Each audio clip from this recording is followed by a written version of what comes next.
Mai 1947. Un vieillard à la silhouette chétive s'extrait péniblement de son véhicule, balayé par les vents d'un sommet désolé de Californie. Voici la sombre épopée du château Hearst, l'arène mondaine la plus extravagante d'Amérique. Durant près de 3 décennies, ce domaine s'est érigé en un terrain de jeu délirant, exclusivement réservé à l'élite et aux étoiles de ce monde. Légende du grand écran, hommes d'État et magnats de la finance s'y enivraient autour des bassins d'eau cristalline. Des valses s'enchaînaient sous des voûtes dorées, entre les sculptures de marbre antique et les zèbres paissant librement sur l'herbe tendre. Pourtant, ce soir, les mélodies se sont tues. Le grand architecte de ce rêve, le titan de la presse William Randolph Hearst, voit ses sabliers se vider. Celui de sa fortune, comme celui de sa propre vie. Ce palais, jadis hurlement de toute puissance, n'est plus qu'une prison silencieuse dont l'entretien le ruine. Car derrière le faste des bacchanales se dissimulait un lourd fardeau qu'il tentait de soustraire au regard de la nation entière. Quel mal rongeait donc le souverain absolu des médias américains pour engloutir des montagnes d'or dans une forteresse perchée qu'il finirait par déserter? Comment l'enfant, bercé par des contes de château fort, a-t-il pu forger, pierre après pierre, le tombeau qui étoufferait son propre empire? Ne vous méprenez pas, il ne s'agit guère de la simple chronique d'une fastueuse demeure. C'est un récit où s'entremêlent l'obsession dévorante, les torrents de richesse et la rançon tragique d'un idéal poursuivi jusqu'à la déraison. Alors, que reste-t-il quand l'Éden que vous avez bâti commence à dévorer votre âme? Si vous goûtez ces plongées immersives au cœur des monuments de l'âge doré et des lignées qui les ont façonnés, offrez-nous un j'aime, partagez cette œuvre et soutenez notre travail. Abonnez-vous et murmurez-nous dans l'espace des commentaires quel prochain domaine mystérieux nous devrions percer à jour. C'est grâce à votre précieux soutien que ces fresques narratives prennent vie. Chapitre 1. Le crépuscule d'un royaume. Le manoir domine toujours cette arête rocheuse, là où les sommets sauvages viennent mourir dans l'immensité de l'océan Pacifique. Désormais, seuls les pas des guides résonnent dans ces longs corridors, jadis saturés d'éclats de rire. Les foules anonymes se baignent dans des eaux qui caressaient autrefois les astres les plus brillants d'Hollywood. Mais un silence de plomb a remplacé l'ivresse.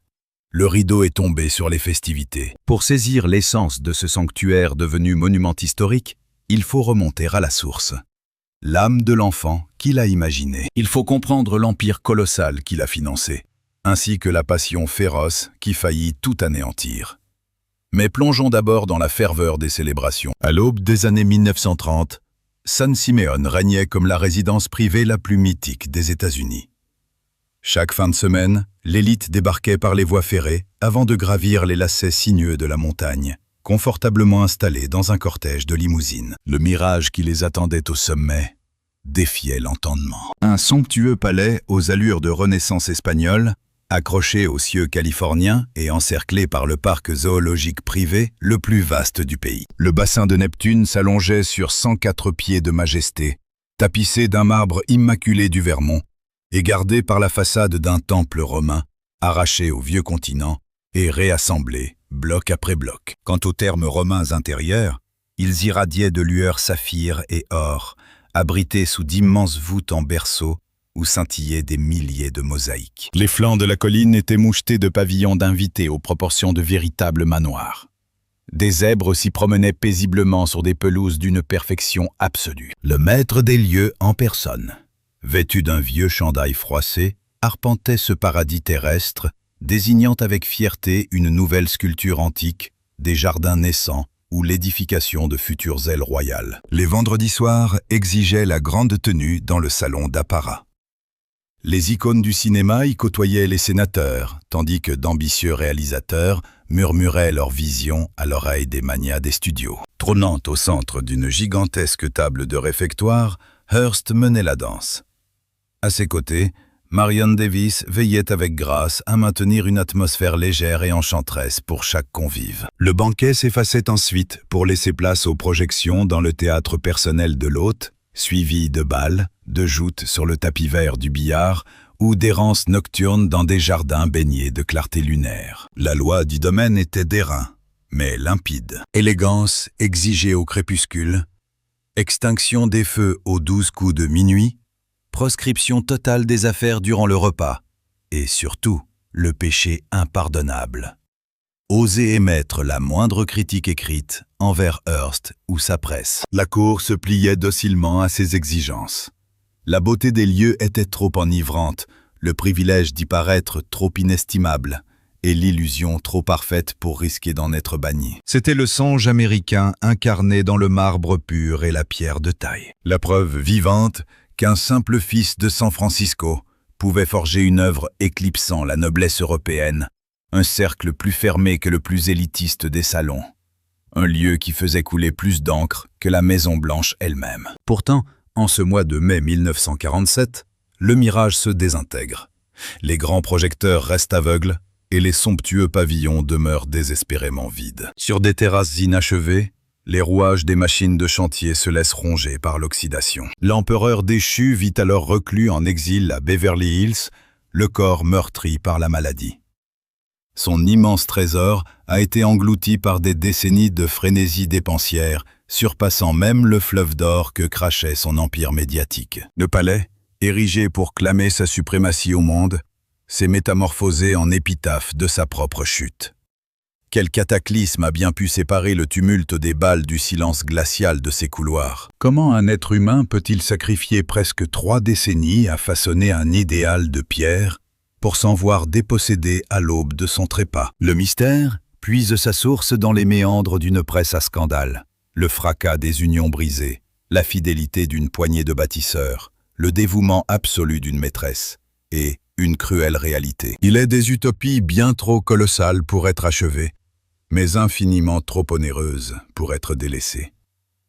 Voici la légende de ce rêve de démesure. L'épopée narrant la façon dont William Randolph Hearst a transmuté une pente de terre aride de Californie en l'arène de plaisir la plus pharaonique des annales américaines. Le récit d'un homme qui gavait ses sanctuaires de trésors pillés dans les domaines du vieux continent, sous les yeux d'une cour mondaine volée au firmament d'Hollywood. La chronique de l'utilisation de cet écrin, tantôt théâtre de son hégémonie, tantôt asile contre les foudres du scandale, mais toujours un autel dressé à la gloire de fins insatiables. C'est également le chant tragique de ceux qui ont soulevé ses blocs pour sa gloire, de ceux qui ont partagé son intimité, et de ceux qui ont contemplé l'effondrement lorsque les dernières rivières de fortune se sont taries. La forteresse défie encore l'horizon, mais son créateur n'est plus, et les symphonies d'antan ne sont plus que des souffles errants le long des parois de marbre. Chapitre 2.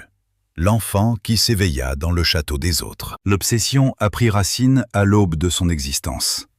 C'est en 1863, sous le ciel de San Francisco, que William Randolph Hearst a vu le jour. Il était le fruit d'une union singulière. D'un côté, George Hearst, un magnat des mines au caractère rugueux ayant fait fortune grâce à l'or du Nevada et à l'argent du Dakota du Sud. De l'autre, Phoebe Apperson Hearst, cette ancienne institutrice du Missouri, propulsée dans l'opulence par son mariage, gardait au fond d'elle la mémoire indélébile de ses modestes racines. L'argent coulait à flot au sein du foyer. Toutefois, l'aristocratie locale leur reprochait une faille cruelle: l'absence totale de panache et de bonnes manières. George était un esprit pragmatique, un maître des filons et des concessions terriennes, pour qui la grandeur de l'art, le protocole ou les mondanités n'étaient que de vaines frivolités. Phoebe, en revanche, brûlait d'une toute autre flamme. Elle avait soif d'élévation intellectuelle et de prestige mondain. Son rêve absolu consistait à forger de son fils un véritable aristocrate de l'esprit, à 1000 lieues de l'image du garnement des mines, aux mains noircies et aux verbes hauts. Pour accomplir ce dessein, elle transforma leur vaste demeure californienne en un sanctuaire de la discipline. Tenue de rigueur au repas, gammes imposées sur le piano, précepteurs venus de France et somptueux ouvrages acheminés depuis le vieux continent. Le jeune Willie a grandi noyé dans l'abondance matérielle, mais cruellement affamé de tendresse. Son père brillait par son absence, éternellement happé par l'appel de la terre ou par ses obligations de sénateur américain siégeant à Washington. Sa mère, elle, écrasait le foyer de sa présence autoritaire. Elle le sculptait sans relâche pour qu'il incarne une chimère de la perfection masculine qu'il ne parvenait jamais à effleurer. Dans ces couloirs majestueux, l'enfant se sentait toléré chez elle, plutôt que chez lui. Les dogmes n'appartenaient qu'à la maîtresse de maison. Même les toiles de la Renaissance, les marbres antiques et les tapis persans qui tapissaient les murs semblaient brandis comme un manifeste adressé à la haute société. Une déclaration muette clamant haut et fort que la dynastie Hearst méritait sa place parmi l'élite historique de San Francisco. Cette même élite qui toisait avec le plus grand des mépris l'argent de la mine, jugée trop frais, trop boueux. Très tôt, Willie a intégré cette douloureuse réalité. Il serait perpétuellement jaugé, éternellement imparfait, jamais assez distingué. L'héritier qui possédait le monde ressentait la profonde amertume de n'avoir rien qui lui appartienne en propre. Et puis, le voyage fondateur eut lieu, celui qui allait bouleverser la trame de son destin. En 1873, alors que le garçon soufflait sa 10e bougie, Phoebe l'embarqua pour un périple européen de 18 mois. Le Louvre parisien, les joyaux florentins, les forteresses rhénanes, l'histoire défila sous leurs yeux. Tandis que sa mère disséquait l'architecture et l'étoile avec la froideur d'un érudit, le jeune esprit de Willie se gorgeait d'une toute autre sève. Il y a découvert la puissance absolue, figée dans la pierre. Les seigneurs du continent régnaient depuis des donjons qu'ils avaient gorgés de trésors, amassés de génération en génération. Arpenter ces galeries grandioses, c'était effleurer l'immortalité, palper l'empreinte tangible de la grandeur humaine. L'éclatante démonstration qu'une lignée pouvait graver sa suprématie dans le temps, pour narguer l'oubli et vaincre la mort. Cette éternité, Willie s'est mis à la convoiter ardemment. Il ne cherchait pas la couronne. La jeune Amérique n'en offrait aucune. Ce qu'il désirait, c'était le vertige de la matière, la forteresse majestueuse, l'art transcendant, et cette écrasante présence de l'histoire qui impose aux visiteurs le silence, lui rappelant sa propre insignifiance face au monument. L'idée venait de germer. Elle exigerait plusieurs décennies pour éclore, mais l'enfant étouffé par le luxe maternel échafaudait déjà les fondations d'un palais souverain. De retour sur les collines de San Francisco, le parcours académique de Willie se révéla tumultueux. C'était un esprit foudroyant, mais indiscipliné. Un charmeur indocile qui s'évertuait à pulvériser chaque barrière que sa mère tentait d'ériger. Désespérée, elle l'expédia vers la côte Est, dans le creuset de la prestigieuse université d'Harvard, espérant que l'institution lisserait l'âme de cet écorché pour en faire le gentilhomme qu'elle vénérait. Le miracle ne se produisit pas.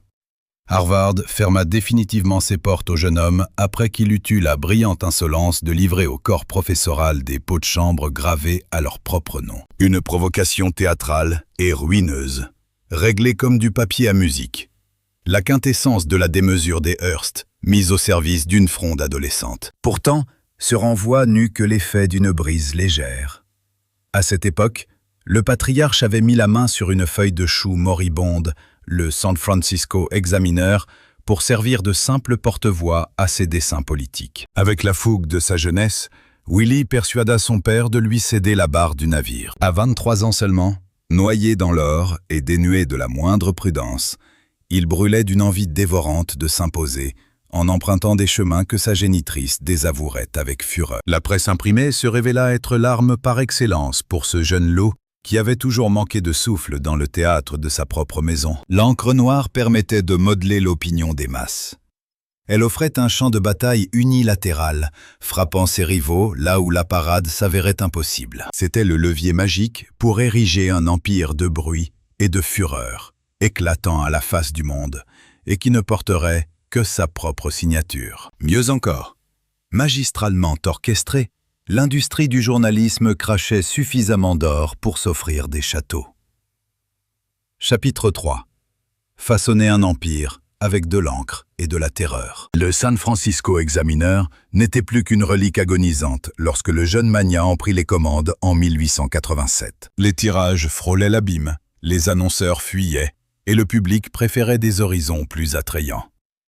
Le patriarche observait la scène, attendant que la machinerie s'éteigne sans faire de vagues. Mais l'héritier portait un feu nouveau, Il décortiqua le triomphe du New York World de Joseph Pulitzer, l'astre incontesté du paysage médiatique de l'époque, et en retira une loi d'une brutalité saisissante. La réalité brute est d'un ennui mortel.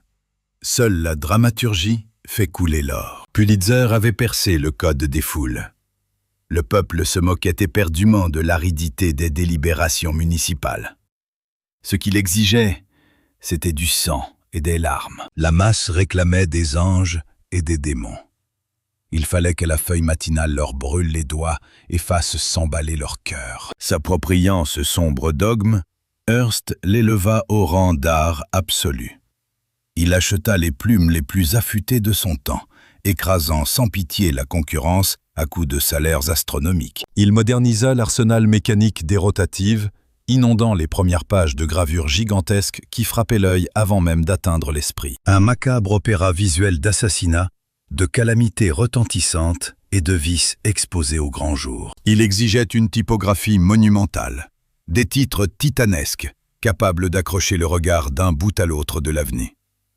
Quant à ces journalistes, leur mission était claire: traquer la rumeur qui ferait frémir, enrager ou halluciner le public. Les faits divers sordides se voyaient soudain propulsés sous les feux de la rampe, bien au-delà de leur réel impact. Les mondanités sulfureuses faisaient l'objet d'enquêtes dignes des plus grands homicides, tandis que les magouilles politiques, avérées ou non, s'étalaient à la une avec une fureur faussement vertueuse. Et lorsqu'une anecdote manquait d'épices, les rédacteurs en chef maniaient l'art subtil de la dramatisation. Un simple brasier se métamorphosait en apocalypse, une querelle de voisinage prenait des airs de vendetta, et la moindre égratignure était comptée comme une tragédie de justesse évitée. La magie opéra. Les tirages s'envolèrent, entraînant dans leur sillage une pluie de contrats publicitaires. En l'espace de quelques années, l'examineur renfloua ses caisses avant d'écraser la concurrence. L'héritier venait de prouver sa suprématie dans une arène que son propre patriarche n'avait jamais vraiment saisie. Mais la grosse pomme incarnait le théâtre ultime de la presse nationale. Et l'homme y posa ses valises avec des intentions belliqueuses. Son adversaire n'était autre que l'illustre Pulitzer, qui régnait alors en maître depuis sa tour dorée du sud de Manhattan. Entre ces deux géants s'engagea un duel titanesque pour l'audimat, forgeant à jamais le paysage médiatique du pays. À coups de chèques faramineux, le nouveau venu débaucha les plumes d'or et les caricaturistes vedettes de son rival. Il brada son quotidien à un unique centime, acceptant de saigner ses finances à blanc pour le seul plaisir de siphonner le lectorat adverse. Le dimanche s'illumina de pages en couleur, tapissées de bandes dessinées qui rendirent l'Amérique entière captive. Ses éditions hurlaient plus fort, affichaient des gravures démesurées et narraient des épopées toujours plus délirantes. Les chroniqueurs de l'époque baptisèrent cette dérive la presse jaune, un sobriquet inspiré d'un célèbre personnage de Bulle imprimé dans cette teinte. Derrière ces mots se cachait une fabrique de l'effroi, tissée de vérités tronquées, de chantage affectif et d'outrances décomplexées. Loin de s'en offusquer, le magnat arborait cette étiquette comme une médaille. La noblesse d'âme ne l'intéressait guère. Seule la victoire importait. C'est alors que le destin lui offrit Cuba. Dès 1896, l'île se déchirait pour arracher son indépendance aux griffes de l'Espagne. L'homme d'affaires flaira l'aubaine et s'y engouffra.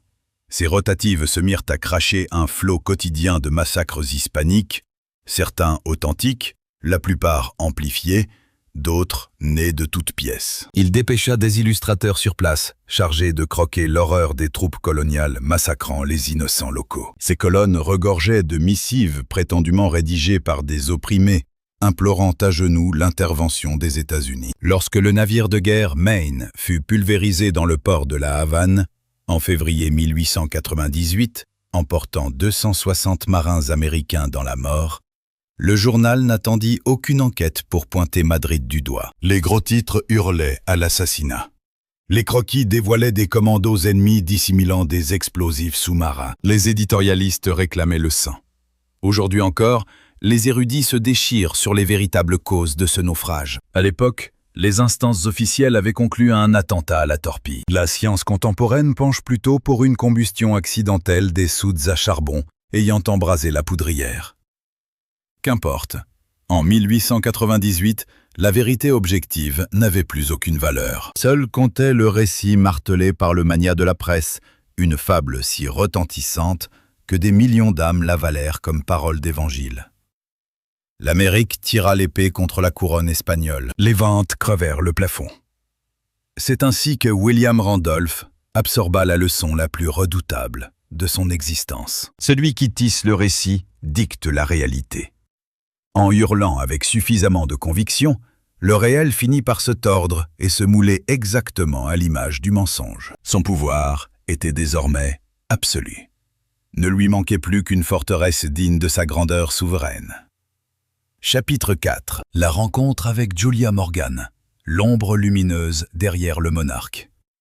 À l'aube de l'année 1900, le titan régnait sur les kiosques de New York, San Francisco, Chicago et Los Angeles. Son hégémonie s'étendait, son trésor semblait inépuisable, et pourtant, aucune demeure n'apaisait son âme nomade. Il possédait certes un chapelet de domaines éparpillés aux quatre coins du territoire. Des luxueux pied-à-terre new-yorkais au fastueux palais californien légué par sa génitrice lors de son trépas en 1919. Mais aucun de ces murs ne parvenait à étouffer cette soif de grandeur inoculée lors de son périple d'enfance sur le vieux continent.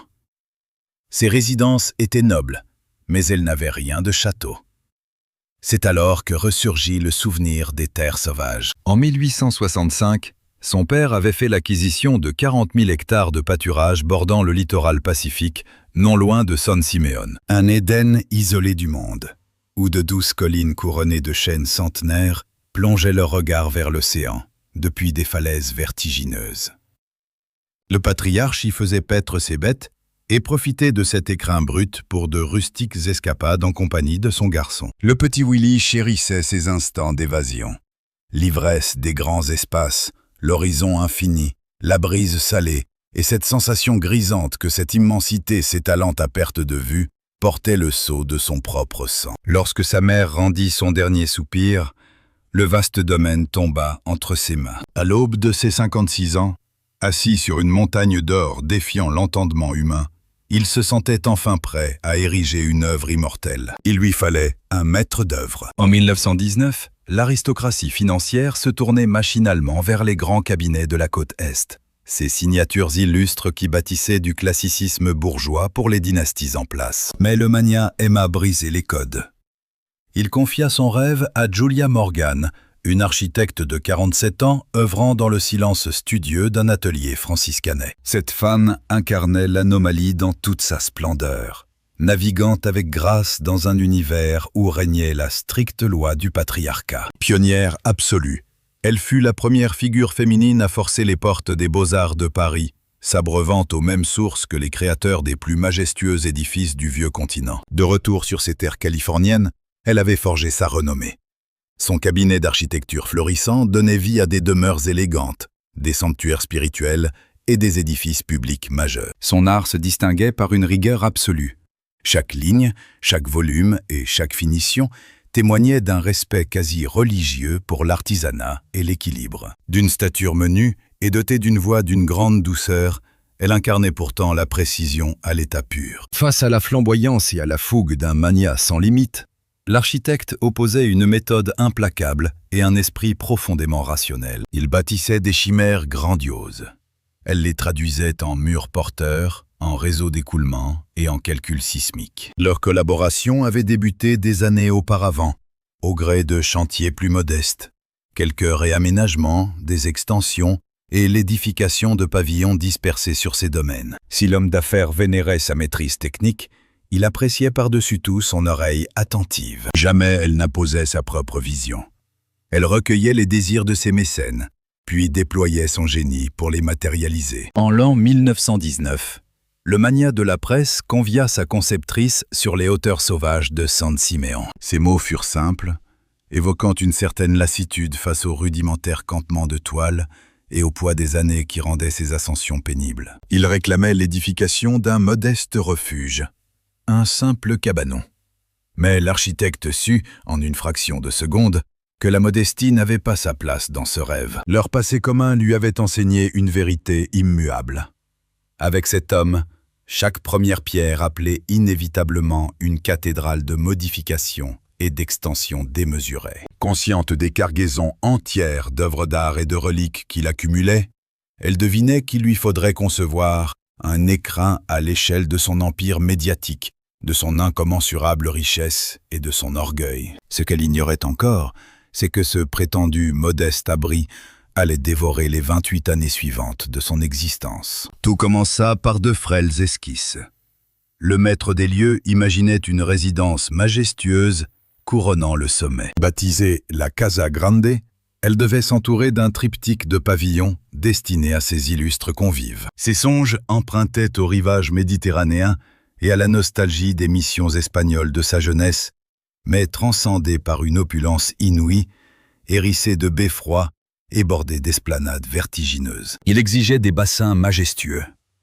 Silencieuse, la créatrice noircissait ses carnets, arpentait les crêtes, jaugeait l'inclinaison de la terre et s'imprégnait du souffle des bourrasques. De retour dans son atelier de San Francisco, la magie du fusain opéra. Ainsi naquit le duo le plus singulier et fascinant des annales de l'architecture américaine. Un flot ininterrompu de missives s'abattait sur elle, mêlant fulgurance créative, croquis fiévreux, doléances et exigences farfelues. Elle lui répondait par des plans structurés, des devis méticuleux et de délicates remises dans le droit chemin. Là où ses fantasmes se heurtaient aux lois de la gravité, aux finances ou à la logique, elle métamorphosait l'impossible en réalité. À ces innombrables volte-face, elle opposait une souplesse inépuisable. Les premiers terrassements éventrèrent le sol en 1919. Aucun des deux ne soupçonnait alors que ce chantier ne connaîtrait jamais de véritable point final. Chapitre 5. Le terrain de jeu d'un enfant prisonnier d'un corps d'âme. Les premières fondations sortirent de terre avec une célérité stupéfiante. La conceptrice initia le bal architectural avec les 3 demeures d'invités, celle de la mer, de la montagne et du soleil. Chacune de ces structures, vaste comme un manoir autonome, montait la garde autour du sommet, telle une escouade de sentinelles, dans l'attente du joyau central. L'impatience rongeait l'âme du propriétaire. Dès l'an 1920, l'effervescence des travaux ne l'empêchait plus d'y convier la haute société.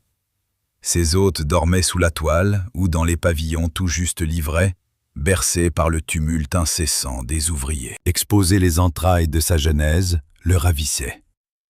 Son doigt se tendait vers les dalles nues pour prophétiser l'élévation d'un futur donjon. Guider ses convives à travers des pièces béantes, à ciel ouvert, était son triomphe. Il y narrait déjà l'agencement du mobilier de la Renaissance, la chaleur des foyers sculptés et la splendeur des tentures à venir. La forteresse s'épanouissait en strates successives, un organisme vivant, perpétuellement remodelé par les caprices esthétiques de son maître. Lors de ses fréquentes expéditions européennes, il s'appropriait les vestiges de monastères en ruine et les entrailles de palais condamnés, rachetant des salles entières, des charpentes andalouses, des portails vénitiens, de somptueuses cheminées françaises et des stalles gothiques tombaient sous son escarcelle. Des flottes de caisses traversaient les océans vers la côte ouest, avec pour unique consigne d'y adapter l'architecture.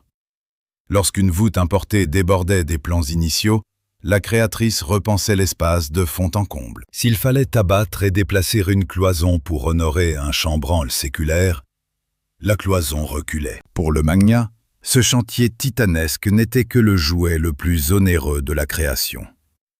Il érigeait son palais avec l'insouciance d'un bambin empilant des cubes, greffant des éléments au gré de ses éblouissements, foulant aux pieds les dogmes de la symétrie et de la pureté des styles. Contre toute attente, la magicienne des plans parvenait à harmoniser ce chaos. Elle distillait les névroses et les paradoxes du maître pour tisser une toile d'une fluidité saisissante.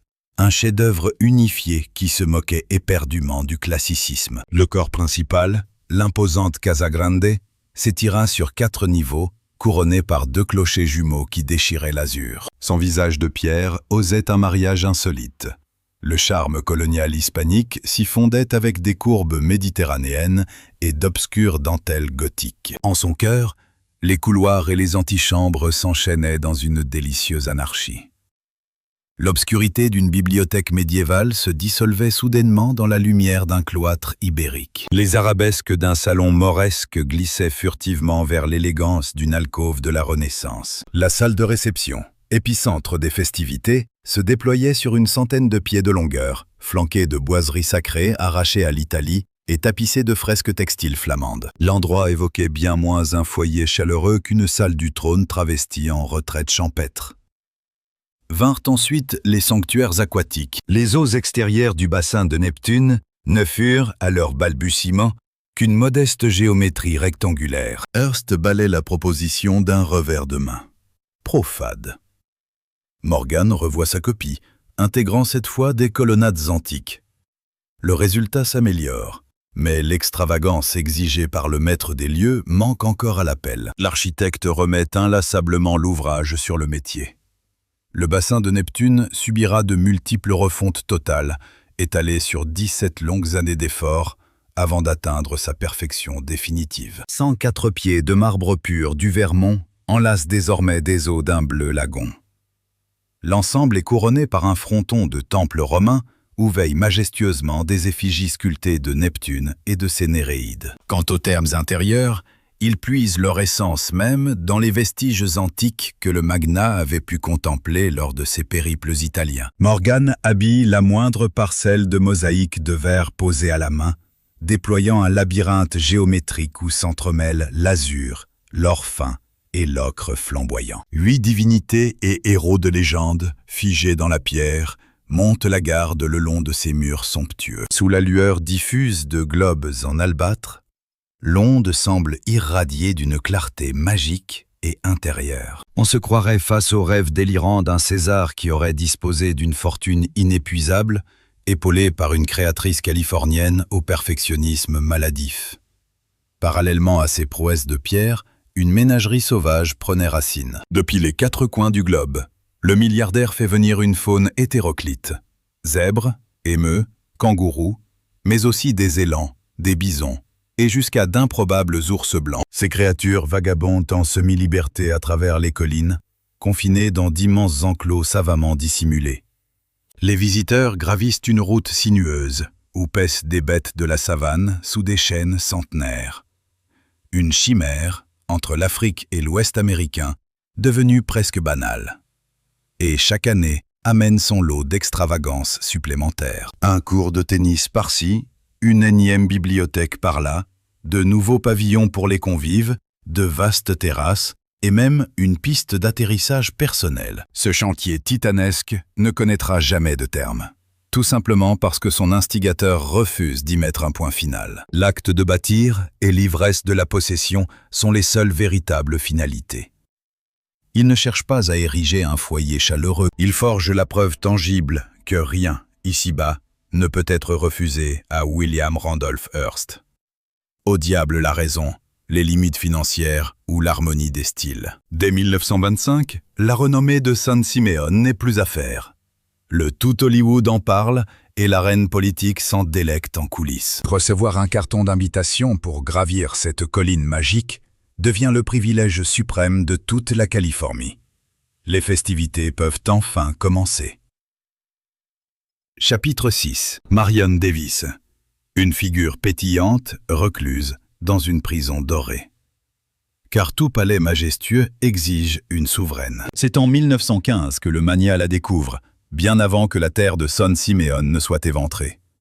À l'époque de leur rencontre, la jeune femme n'est qu'une simple danseuse de revue sur les planches de Broadway. Elle a la fraîcheur de ses 18 printemps.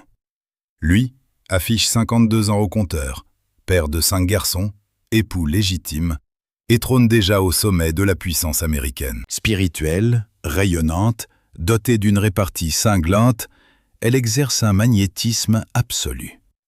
Pour le milliardaire, ce charme singulier surpasse infiniment les critères classiques de beauté ou de noblesse. L'amour le foudroie sur place. En l'espace d'une poignée de mois, il subventionne ses rôles au cinéma, mobilise son immense empire médiatique pour encenser son image et tente de forger son statut de star à grand renfort de billets verts et de propagande outrancière. Pourtant, la jeune actrice possède un véritable don.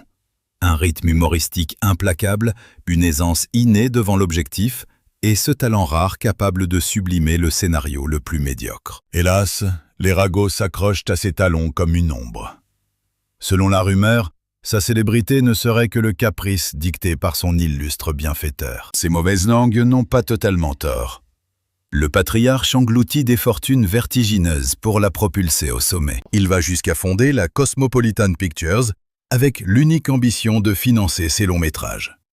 Il tord le bras des exploitants de salles pour les diffuser et exige de ses propres journalistes des critiques dithyrambiques, bafouant parfois leur intégrité professionnelle. Lors du séisme de l'avènement du cinéma parlant, là où tant d'icônes muettes sombrent dans l'oubli, la comédienne survit à la transition. Une prouesse facilitée par l'échec en blanc de son protecteur qui s'offre les réalisateurs les plus prisés, la crème des scénaristes et des décors pharaoniques. Il tente littéralement de lui acheter un trône éternel dans l'Olympe du 7e art. Jamais ne parvient à s'extirper de cette tutelle étouffante.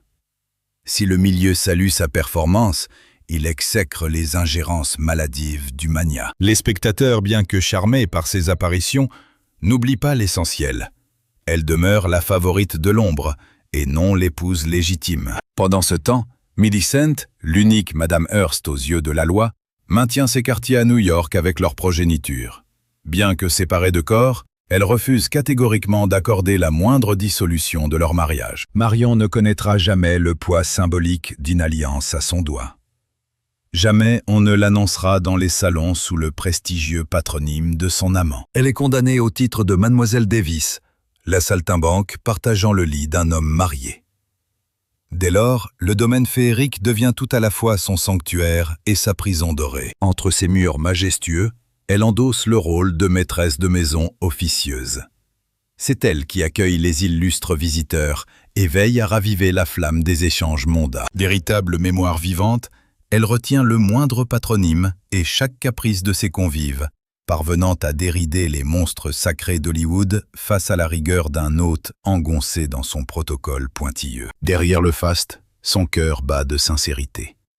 Face aux étoiles déchues noyant leur spleen dans la bouteille, elle s'efforce d'offrir une épaule secourable, loin des regards inquisiteurs. Quand une ancienne camarade de revue se retrouve sur la paille, elle use de son influence pour lui décrocher un cachet. Et lorsque l'humeur du colosse s'assombrit, menaçante et tyrannique, elle désamorce la foudre à coups de boutade et d'imitations burlesques, offrant une tendresse que nul compte en banque ne saurait acheter.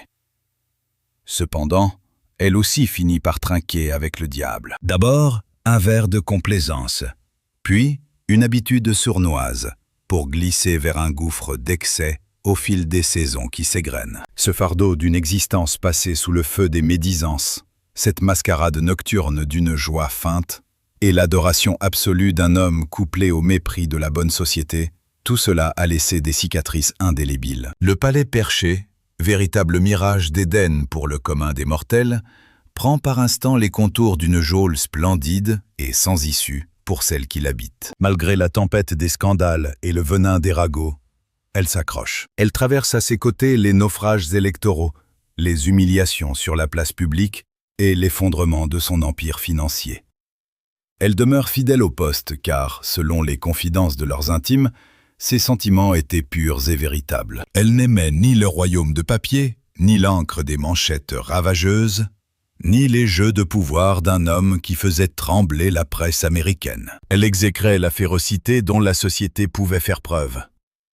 Son amour à elle était strictement réservé au William Randolph Hearst intime, cet homme de l'ombre capable d'être fantaisiste, d'une générosité sans bornes et d'une vulnérabilité bouleversante lorsque les caméras se détournaient. Pour ses beaux yeux, il fit ériger un immense pavillon de 14 pièces au beau milieu des studios de la Metro-Goldwyn-Mayer, à Los Angeles. Une nouvelle démesure de sa part, un véritable petit palais directement raccordé au réseau électrique des lieux de tournage, sans compter les parures étincelantes dont il la couvrait sans cesse. Il allait jusqu'à remanier les scénarios lui-même, veillant jalousement à ce que chaque ligne de dialogue sublime les talents de sa muse. Son avis comptait plus que tout.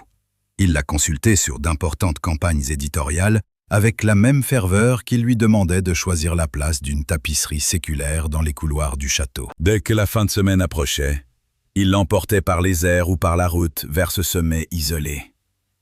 Là, l'espace de quelques jours, les deux amants feignaient d'ignorer le reste de la planète et les lois pesantes de la bonne société. Marion insufflait une chaleur vitale à San Simeone. Elle s'était emparée de ce monument de pierre érigé à la gloire du milliardaire pour en adoucir les contours, transformant l'édifice en un véritable foyer. L'architecture de la forteresse avait été magistralement pensée par Julia Morgan et sa construction dictée par William Randolph Hearst. Pourtant, son âme palpitante, la véritable raison pour laquelle les invités brûlaient d'envie d'y retourner, portait un nom: Marion Davies. Sans sa présence, ces somptueuses réceptions n'auraient été qu'une stérile démonstration de pouvoir. À ses côtés, l'assemblée mondaine prenait presque des allures de joyeuse bande d'amis. Presque. Chapitre 7. Le Hollywood des hauteurs.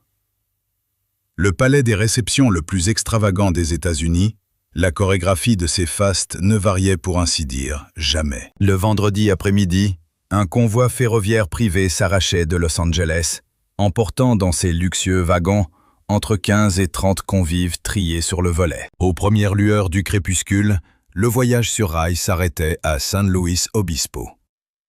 Là, la flotte de limousines du maître des lieux prenait le relais pour entamer la lente et sinueuse ascension de 8 km en direction du domaine. Cette lente procession carrossée exigeait près d'1 heure de patience. Derrière les vitres, les invités contemplaient la métamorphose du paysage.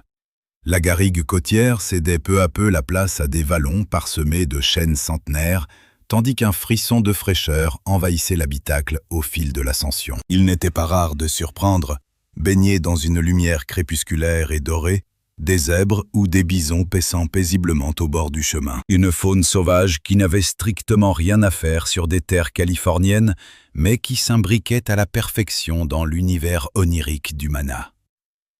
C'est alors que le ruban d'asphalte offrait son ultime virage, dévoilant enfin l'immense forteresse perchée sur la ligne de crête. Ces immenses tours d'une blancheur immaculée semblaient irradier sous le ciel nocturne, tandis que de puissants faisceaux lumineux baignaient les bassins et les jardins en terrasse. L'illusion d'évoluer dans un mirage, ou sur un gigantesque plateau de cinéma, était totale.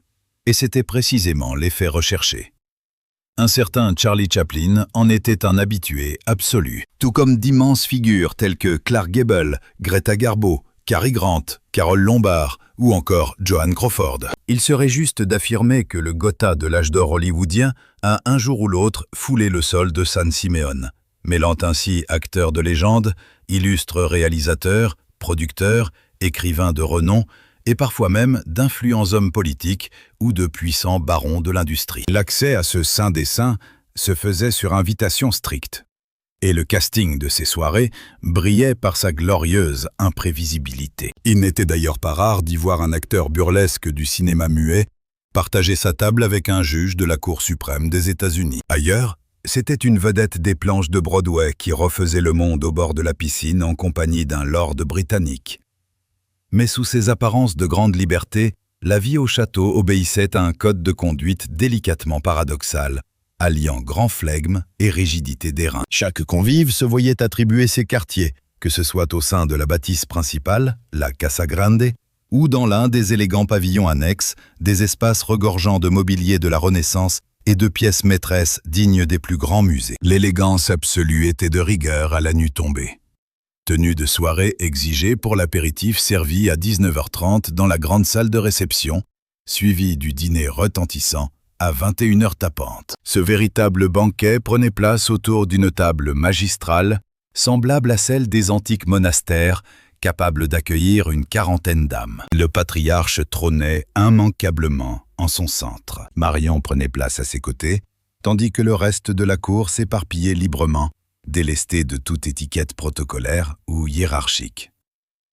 Contre toute attente, le menu jurait de façon saisissante avec la grandeur de l'édifice. Au beau milieu de cette opulence étourdissante, le maître de maison affichait un goût prononcé pour une gastronomie sans fard. De la volaille rôtie, de simples légumes de saison et des desserts d'une modestie déconcertante. Profondément hermétique aux fulgurances de la grande cuisine française, il estimait absurde de proposer de tels mets à la seule fin de parader. Ainsi, d'ordinaires flacons de sauce tomate et de moutarde trônait sans aucun complexe entre la porcelaine d'art et le cristal étincelant. Une discrète piqûre de rappel soulignant que l'homme finançant tous ces fastes gardait au fond de lui l'âme terrienne d'un fils d'éleveur. Autour des assiettes, les échanges fusaient avec esprit, bien qu'ils fussent subtilement canalisés par d'infranchissables barrières invisibles. Si les anecdotes croustillantes, les rumeurs mondaines et les jeux de séduction battaient leur plein, les négociations financières et les tractations y étaient en revanche rigoureusement bannies. Il était formellement interdit d'y allumer le moindre brasier politique, et la règle d'or consistait à ne jamais formuler l'ombre d'une critique à l'égard de Hearst ou de son empire médiatique.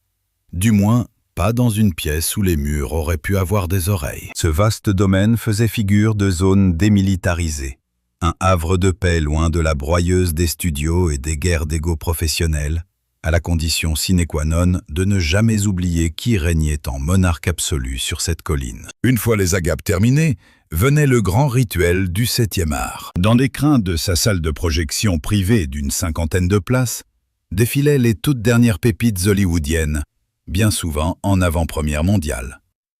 Les pontes de l'industrie se faisaient un devoir de lui en faire parvenir les bobines, une gracieuseté qui tenait avant tout lieu de police d'assurance. Car un seul papier élogieux dans la presse de cet homme pouvait propulser un long métrage au firmament, tout comme un simple coup de plume assassin suffisait à anéantir sa carrière. Quant aux œuvres mettant en scène Marion, elles déclenchaient immanquablement une salve d'applaudissements chaleureux, que la pellicule soit un chef-d'œuvre, une création passable ou un épouvantable naufrage. En ces murs, aucun invité ne tenait à s'illustrer par son absence de ferveur ou de sourire. La soirée s'effilochait ensuite en petits cénacles intimes.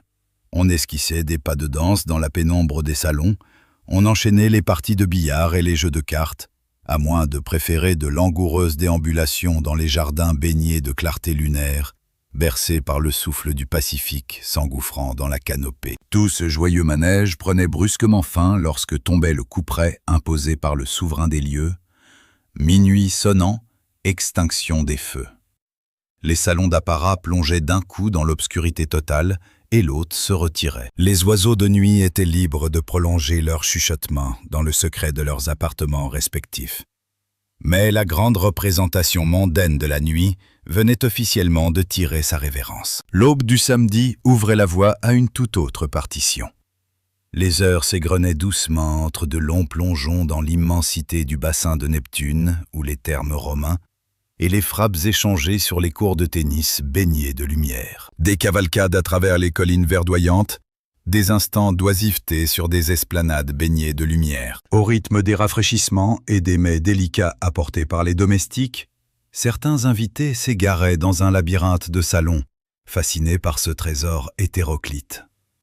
Des toiles de maître, des tapisseries précieuses, des sculptures antiques, et jusqu'aux voûtes arrachées au vieux continent pour couronner ce sommet pacifique. D'autres s'abandonnaient au sommeil, ou noircissaient silencieusement des scénarios et des lettres. L'air y semblait d'une légèreté exquise, dissimulant avec grâce le pacte silencieux qui régissait les lieux. Votre présence même était un privilège octroyé par le maître des lieux, vous offrant un faste qu'aucun palace au monde n'aurait osé imaginer. Le prix à payer?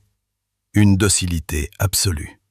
Interdiction formelle de le défier, que ce soit sous la plume d'un journaliste, sous les projecteurs, ou devant ses propres employés. La grande majorité s'en accommodait avec délice, savourant l'opportunité de frayer avec la royauté d'Hollywood dans un décor frôlant l'irréel. C'était l'occasion inespérée de frôler des chefs-d'œuvre d'ordinaire barricadés derrière des cordons de velours, ici négligemment abandonnés dans l'intimité d'un couloir ou d'une chambre d'amis. De plonger dans les eaux des bassins les plus somptueux d'Amérique, avec pour toile de fond des zèbres paissant paisiblement, tels de vulgaires figurants échappés d'une fresque cinématographique. Pourtant, une poignée d'âmes clairvoyantes ressentait un étrange frisson d'angoisse. Ils devinaient le regard inquisiteur de l'hôte scrutant le moindre détail, conscient qu'une simple manchette de sa presse tentaculaire pouvait couronner un destin ou le réduire en cendres. Derrière cette opulence de façade, il palpait les fils invisibles d'une marionnette.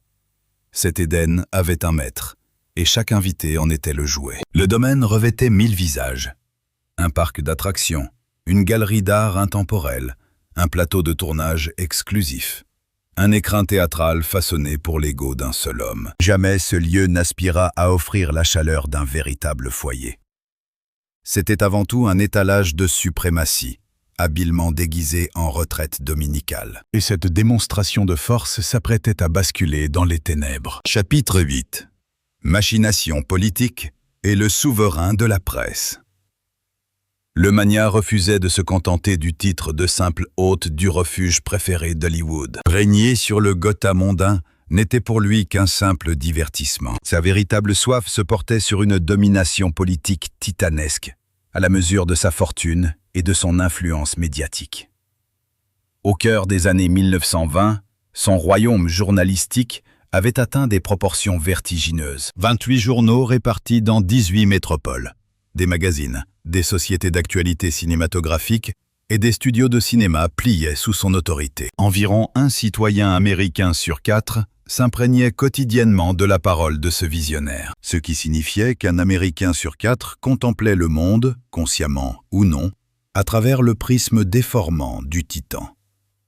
Une arme redoutable qu'il maniait avec une férocité sans pareille. Ses rotatives crachaient le feu pour défendre ses propres idéaux. Un jour porté par un vent de réformisme, le lendemain figé dans le conservatisme, épousant sans complexe le rythme de ses propres paradoxes. Une année, il érigeait les syndicats en héros. La suivante, il les clouait au pilori.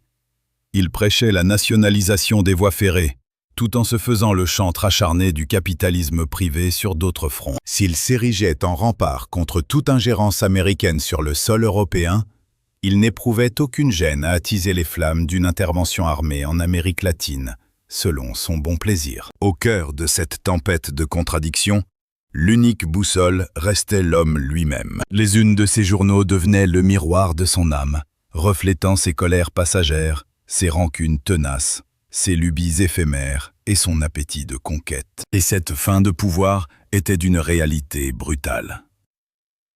Briguant la mairie de New York en 1905, la victoire lui échappa d'un souffle. L'année suivante, en 1906, le poste de gouverneur de l'État se déroba à son tour.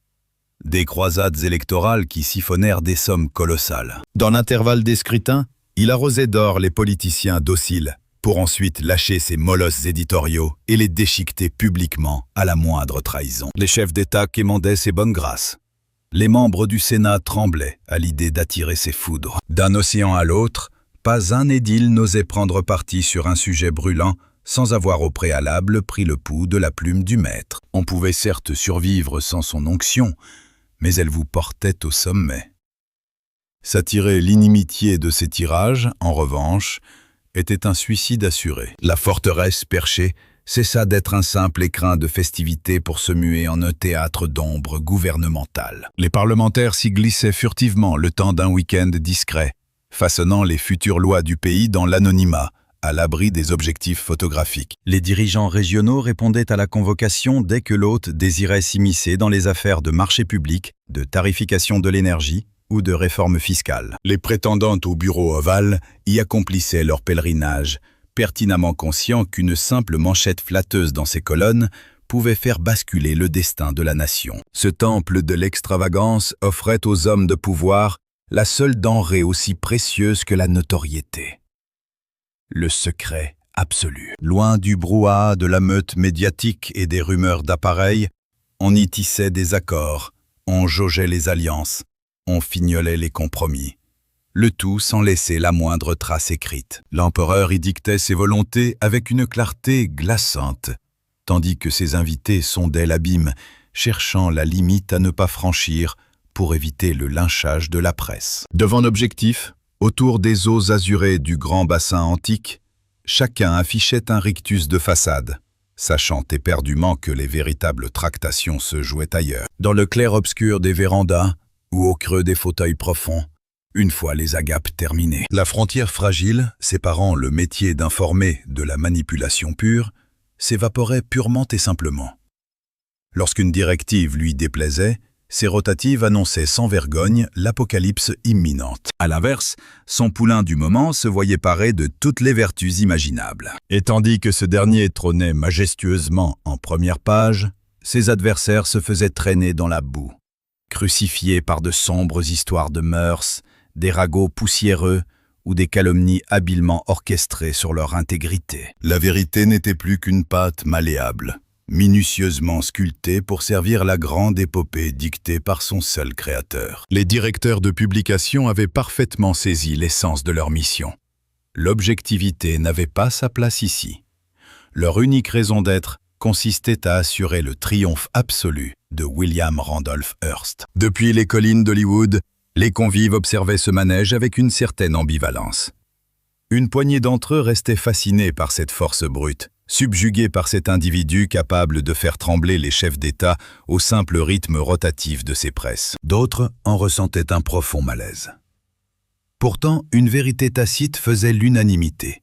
Quiconque osait s'opposer aux manias s'exposait à des représailles fulgurantes. Un comédien ayant eu le malheur de lui déplaire découvrait bien vite les secrets les plus inavouables de son intimité étalés en première page de ses rubriques mondaines. Qu'un cinéaste s'avise de critiquer sa ligne politique et ses œuvres se voyaient du jour au lendemain taillées en pièces par les critiques du réseau. Quant aux producteurs refusant de programmer les longs métrages de Marion, ils constataient soudainement qu'une étrange omerta médiatique frappait l'ensemble de leur propre création. L'accueil fastueux de cette forteresse dissimulait de lourdes chaînes invisibles. La plupart des invités n'en ressentaient d'ailleurs jamais le poids, pour la simple raison qu'ils se gardaient bien de tirer dessus. On se prélassait dans les bassins, on chantait les louanges de la maîtresse de maison, et l'on évitait soigneusement tout débat idéologique lors des somptueux dîners. Chacun repartait ainsi avec des souvenirs plein la tête et un carnet d'adresses bien rempli. La mécanique tournait à la perfection, car personne, ou presque, ne s'aventurait à en franchir les lignes rouges. Marion, cependant, percevait toute la noirceur de cette comédie humaine. Elle voyait défiler sénateurs et gouverneurs, courbant l'échine devant le maître des lieux, avant de lever les yeux au ciel, sitôt qu'il tournait les talons. Elle surprenait les nababs des studios s'esclaffant à la moindre de ses boutades dans le grand salon, pour ensuite pester contre son ingérence une fois de retour sous le soleil de Los Angeles. Il lui apparaissait clairement que l'affection n'était pas le véritable moteur de cet afflux de visiteurs. C'était la peur, ou plus cyniquement, la nécessité, qui les poussait à franchir ces grilles. Et au cœur de cette cour grouillante, elle voyait l'homme s'enfoncer toujours plus dans sa propre solitude. La toute-puissance était sienne. La fortune courait entre ses doigts. Son domaine surpassait en splendeur tout ce que le continent américain avait à offrir. Mais rares étaient les âmes qui chérissaient son être plutôt que l'or qu'il dispensait. Ce palais n'était finalement qu'un trône d'apparat. Et le sommet du pouvoir reste un sommet glacial, même assailli par une foule de courtisans. Pire encore, lorsque cette foule est présente. Chapitre 9. Le monde des ombres et des sous-sols. Tandis que les idoles du grand écran sirotaient leur nectar aux abords du bassin de Neptune, une toute autre caste insufflait la vie à San Siméon. Les petites mains. Les soutiers de ce paradis terrestre. Ces êtres sans visage, bannis des chroniques mondaines, dont la sueur bâtissait chaque seconde de ces week-ends étincelants. À son apogée, le domaine s'appuyait sur une petite armée de plus de 150 employés à temps plein. Femmes de chambre, maîtres-queux, paysagistes, experts en électricité ou en plomberie, chauffeurs, soigneurs pour la ménagerie, veilleurs arpentant le parc, standardistes et personnel administratif. Des effectifs faramineux, dignes de faire fonctionner de front une exploitation agricole, un palace et une destination de villégiature huppée. Un balai incessant, réglé jour et nuit par des roulements d'équipe, pour préserver ce mirage d'un luxe s'offrant sans la moindre goutte de sueur. Leur quartier, de simples chambrées ou maisonnettes éparpillées sur les terres, se tenait à bonne distance du château afin d'épargner leur vue aux privilégiés. Leur journée était interminable, compensée par une solde honorable pour les années 1920, mais d'une avarice confinant au ridicule lorsque l'on mesurait l'immensité de l'empire financier de leur maître. À cela s'ajoutait un code de conduite draconien régissant la moindre interaction avec la noblesse de passage ou le couple royal lui-même. La consigne absolue tenait en un mot l'invisibilité. Qu'un simple pas résonne dans un couloir et la servante affairée dans la suite devait se volatiliser dans l'instant. Les ouvriers taillant les massifs près des terrasses reculaient pour se fondre dans le décor à la seconde où une figure illustre daignait prendre l'air. Les chauffeurs enduraient stoïquement la fournaise des habitacles pendant des heures.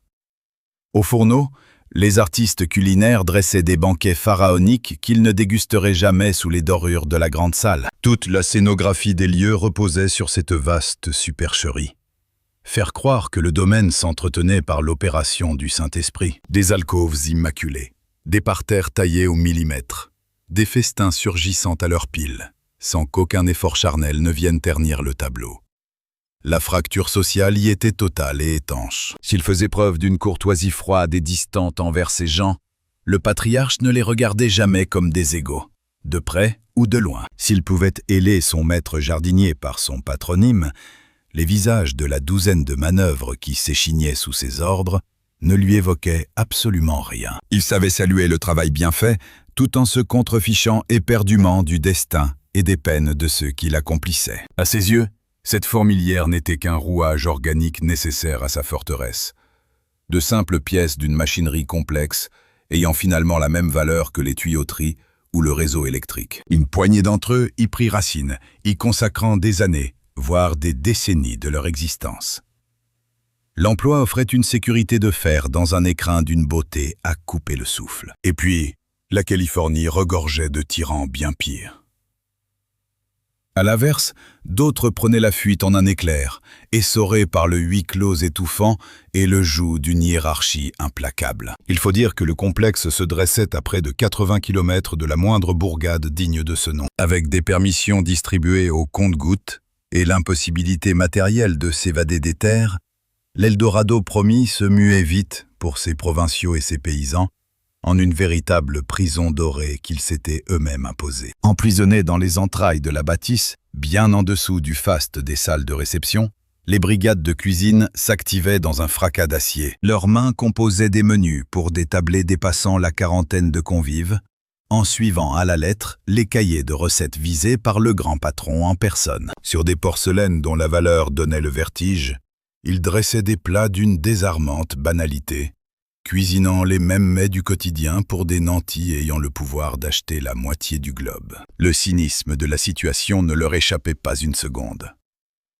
Et que dire des servantes, lustrant des galeries tapissées de chefs-d'œuvre de la Renaissance et de soieries médiévales, s'usant les genoux sur des marbres froids, sous des voûtes arrachées aux plus nobles châteaux du vieux continent. Tout un mois de leur labeur harassant couvrait à peine le prix d'un seul des fauteuils anciens du maître. Elle, qui maintenait ce sanctuaire dans une perfection immaculée, devait se contenter de dortoirs Monaco, partageant des sanitaires lugubres entre des murs vierges de toute âme. Les horticulteurs prodiguaient leurs soins à un domaine ornemental s'étendant sur 83 acres. Un véritable Éden abritant des spécimens rares acheminés depuis les contrées les plus lointaines. C'était un balai incessant de taille, d'irrigation et de bouturage. Tout cela pour offrir une toile de fond immaculée à des convives qui, la plupart du temps, flânaient sans même soupçonner l'ampleur du labeur. Lorsque le maître des lieux exigeait de transplanter un chêne majestueux de 50 pieds plus loin pour parfaire la perspective,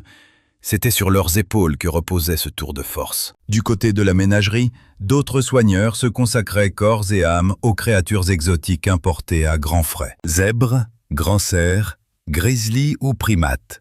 Une faune aussi onéreuse qu'imprévisible, voire redoutable, exigeant des gardiens de braver les caprices du ciel, de panser les plaies et de maîtriser les fuites. Le magnate exultait en exhibant ce zoo privé à des invités émerveillés, dont le regard ne retenait que le mirage d'une savane africaine transposée sur les collines de Californie. Cette main-d'œuvre de l'ombre avait érigé la forteresse, œuvrant coude à coude avec les escouades de bâtisseurs de Julia Morgan. Partisans de son âge d'or, ils maintinrent le domaine en vie avant d'observer, depuis les coulisses, les premières fissures lézarder l'immense fortune qui les nourrissait. Car si des millions de dollars coulaient à flot pour la pierre et les toiles de maître, le versement des salaires, lui, se faisait parfois cruellement attendre lors des disettes financières. Tandis qu'il s'offrait des salons entiers arrachés au château du vieux continent, Ses propres employés se voyaient dicter de patienter pour les réparations les plus élémentaires de leur modeste logis. Ceux-là même qui faisaient tourner les rouages de son utopie furent les premiers foudroyés par les secousses de l'Empire. Leur dévouement était total, leur savoir-faire indéniable, leur présence vitale. Pourtant, ils demeuraient d'illustres fantômes aux yeux de l'homme dont ils façonnaient l'illusion à la sueur de leur front. Chapitre 10. Le marbre se fendille. Dette, incertitude et solitude. L'année 1929 laissa entrevoir les premières brisures, mais le patriarche choisit de détourner le regard. Le krach boursier d'octobre foudroya les marchés. Les banques s'effondrèrent, balayant des patrimoines colossaux en l'espace d'une nuit. Telle une nuit polaire, la Grande Dépression enveloppa l'Amérique.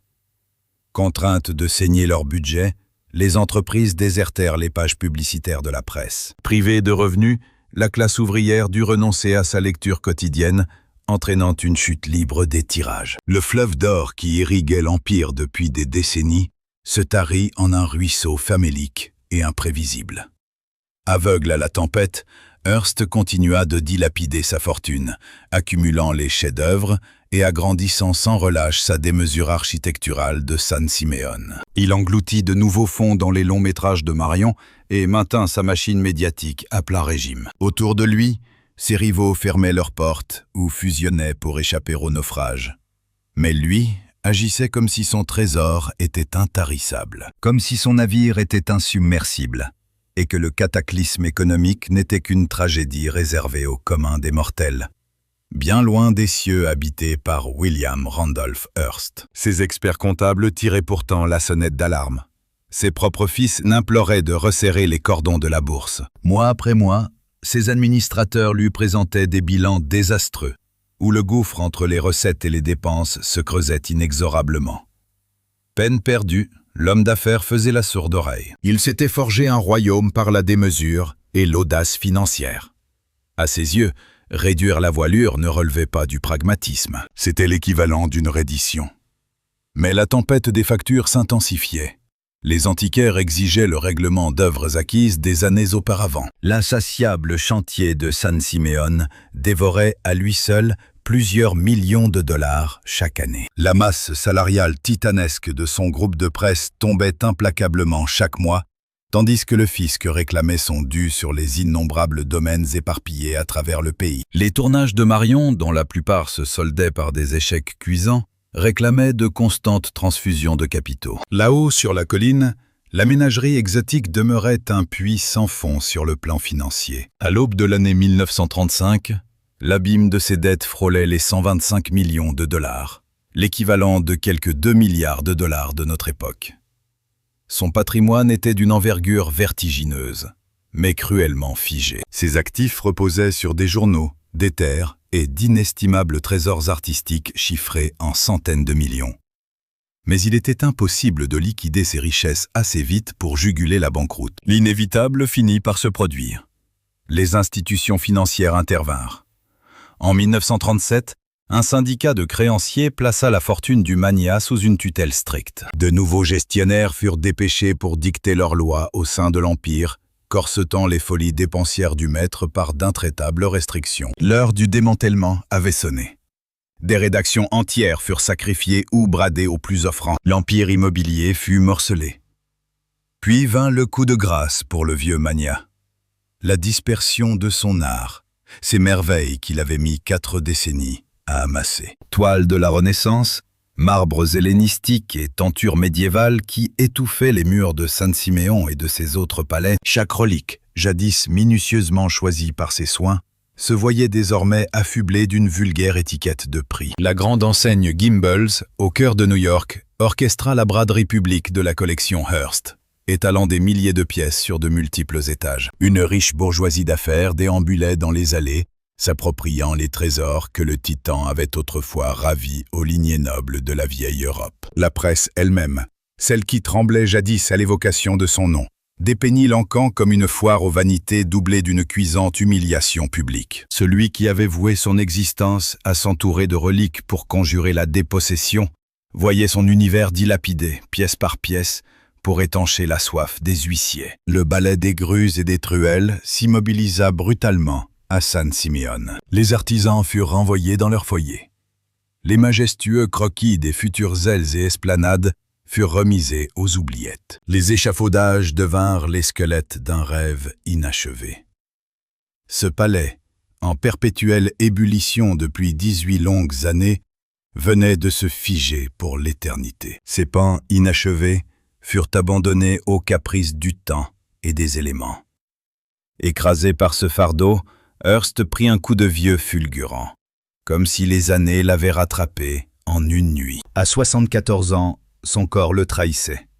L'œuvre de son existence s'effondrait, dépecé par des financiers qui le rabaissaient au rang d'adolescent insouciant ayant flambé toutes ses économies. Jadis capable de forger l'opinion publique d'un simple titre en gras, ce colosse déchu en était réduit à quémander l'autorisation d'utiliser ses propres fonds. Témoin de cette lente agonie, Marion assistait au naufrage avec un sentiment d'impuissance de plus en plus pesant. La fièvre créatrice qui l'animait depuis des décennies s'était peu à peu évaporée. Devenu irritable et sombre, il s'enfermait dans son monde, s'obstinant sur d'infimes détails de décoration pour compenser son emprise perdue sur un empire en pleine dislocation. Elle tenta bien de lui épargner les pires nouvelles, forçant le rire, organisant des réceptions, luttant désespérément pour maintenir l'âme de San Simeon en éveil. Mais les masques finissent toujours par tomber.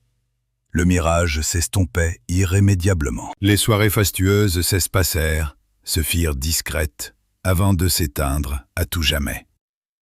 Le carton d'invitation pour le sommet de la colline avait perdu son aura de Graal californien. Un silence de mort enveloppa le palais.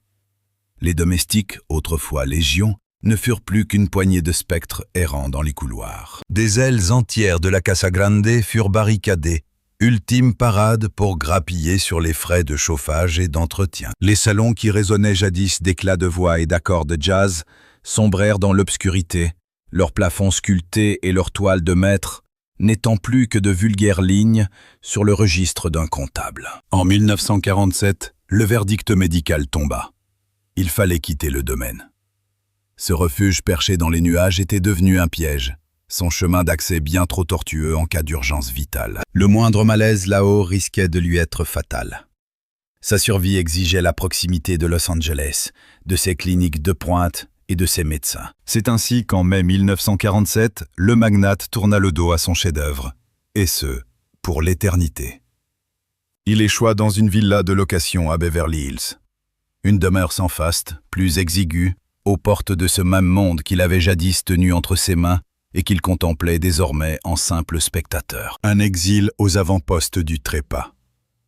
Qu'il l'ait admis ou non, sa forteresse de pierre continuait de trôner sans lui au sommet de la montagne, déserte, muette.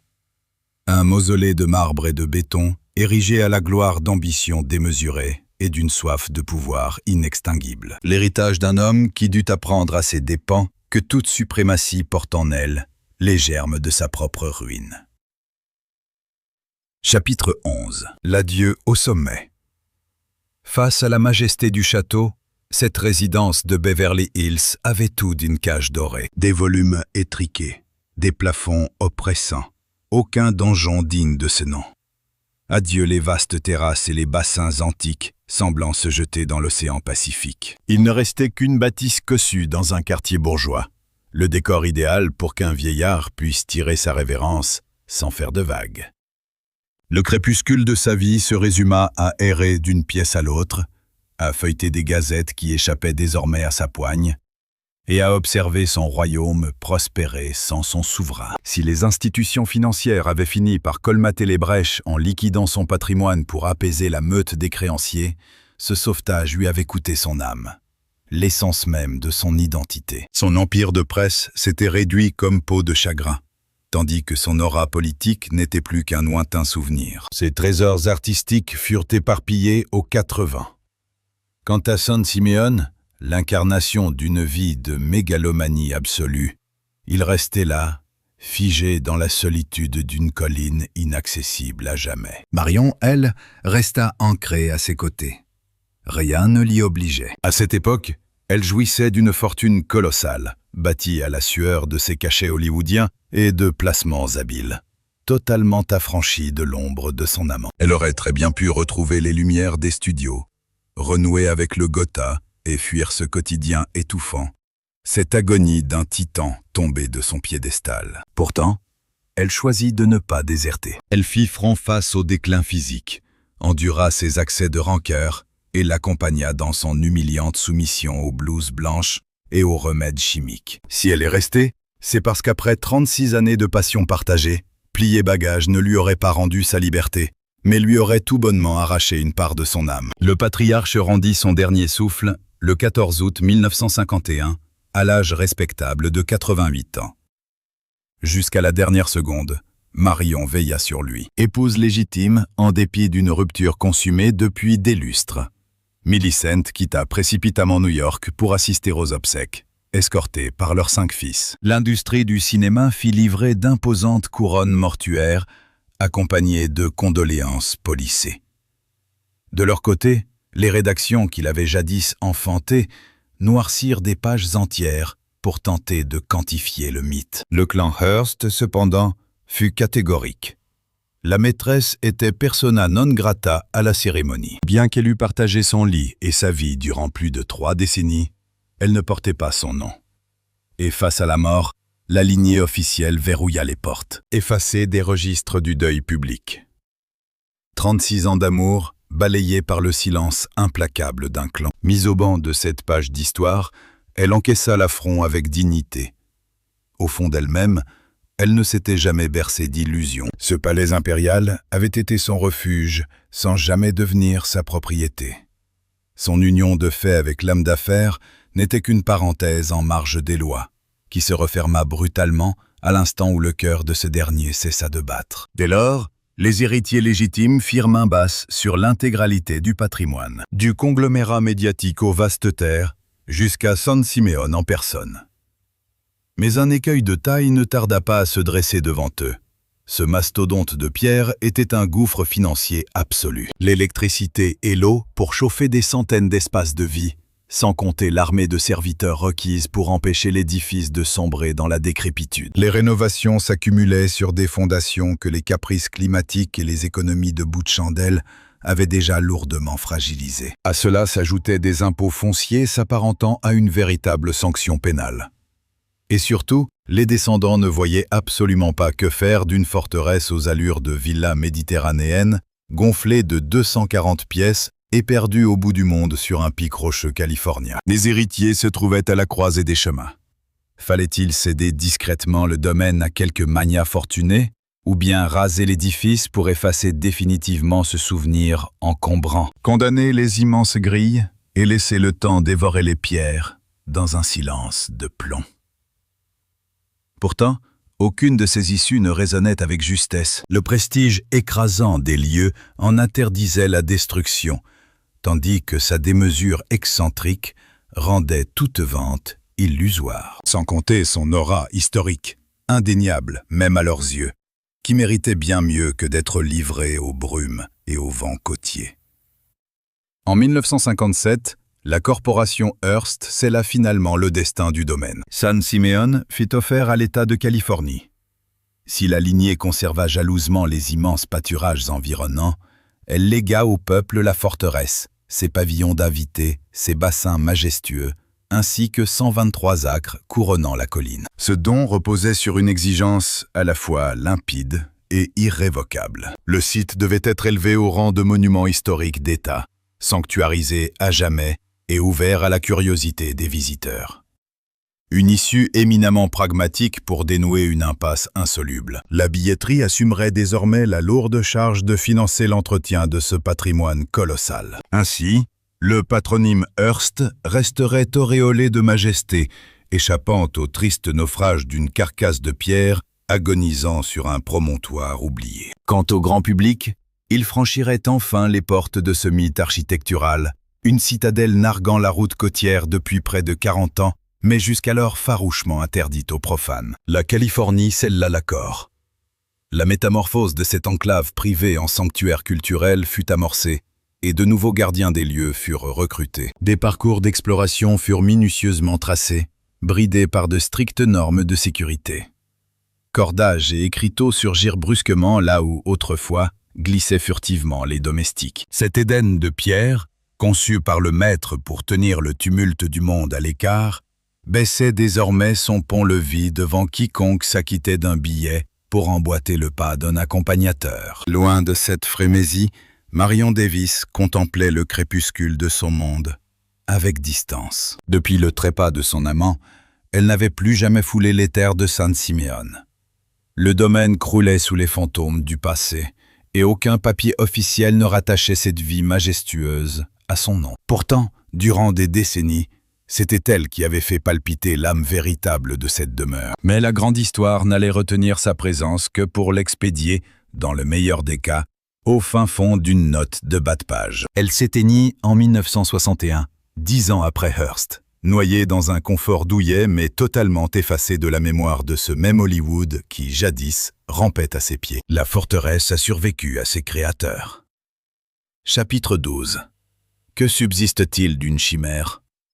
Les tout premiers curieux franchirent le seuil en juin 1958. Les voyageurs gravissaient les mêmes lacets sinueux qui portaient autrefois l'aristocratie du cinéma, troquant toutefois la magie des limousines contre le fracas pesant des autocars. Ils s'acquittaient de 2 $ à l'entrée, l'équivalent d'environ 20 $ à notre époque. Puis ils s'enfonçaient dans des galeries où flottaient encore les spectres de la fortune et des illusions fanées. Les guides, eux, déroulait un récit soigneusement lissé, presque angélique. On y dressait le portrait d'un Hearst érudit, magnat de la presse et mécène passionné d'art. Les regards étaient orientés vers les plafonds sculptés de la Renaissance et les tapisseries médiévales, jetant un voile pudique sur les rédactions qu'il avait sacrifiées ou les dettes colossales contractées pour assouvir cette fièvre acheteuse. Les visiteurs s'émerveillaient devant la piscine de Neptune et les vastes salles de réception, sans que jamais ne soient évoquées les sombres tractations politiques, ni la poigne avec laquelle ce roi sans couronne modelait l'opinion américaine, depuis son nid d'aigle. Marion Davies, de son côté, était presque totalement amputée du livret officiel. Elle n'y figurait que comme une anecdote fugace, une simple comédienne venue parfois égayer les lieux. Ces 3 décennies passées à régner sur la cour du domaine furent passées sous silence, tout comme sa main tendue, dans l'ombre, aux artistes tombés en disgrâce. Pas un murmure non plus sur son dévouement inébranlable envers cet homme qui lui refusa jusqu'au bout l'alliance du mariage. Le passé se réécrivait en direct sous leurs yeux, l'immense épars d'ombre pour offrir aux foules un conte de fées prémâché. Face à cela, les premiers promeneurs ressortaient de ce labyrinthe le cœur partagé. Si l'opulence écrasante laissait certains sans voix, d'autres y percevaient une mascarade grandiloquente, confinant parfois au grotesque. Beaucoup peinaient tout bonnement à déchiffrer ce vertige visuel.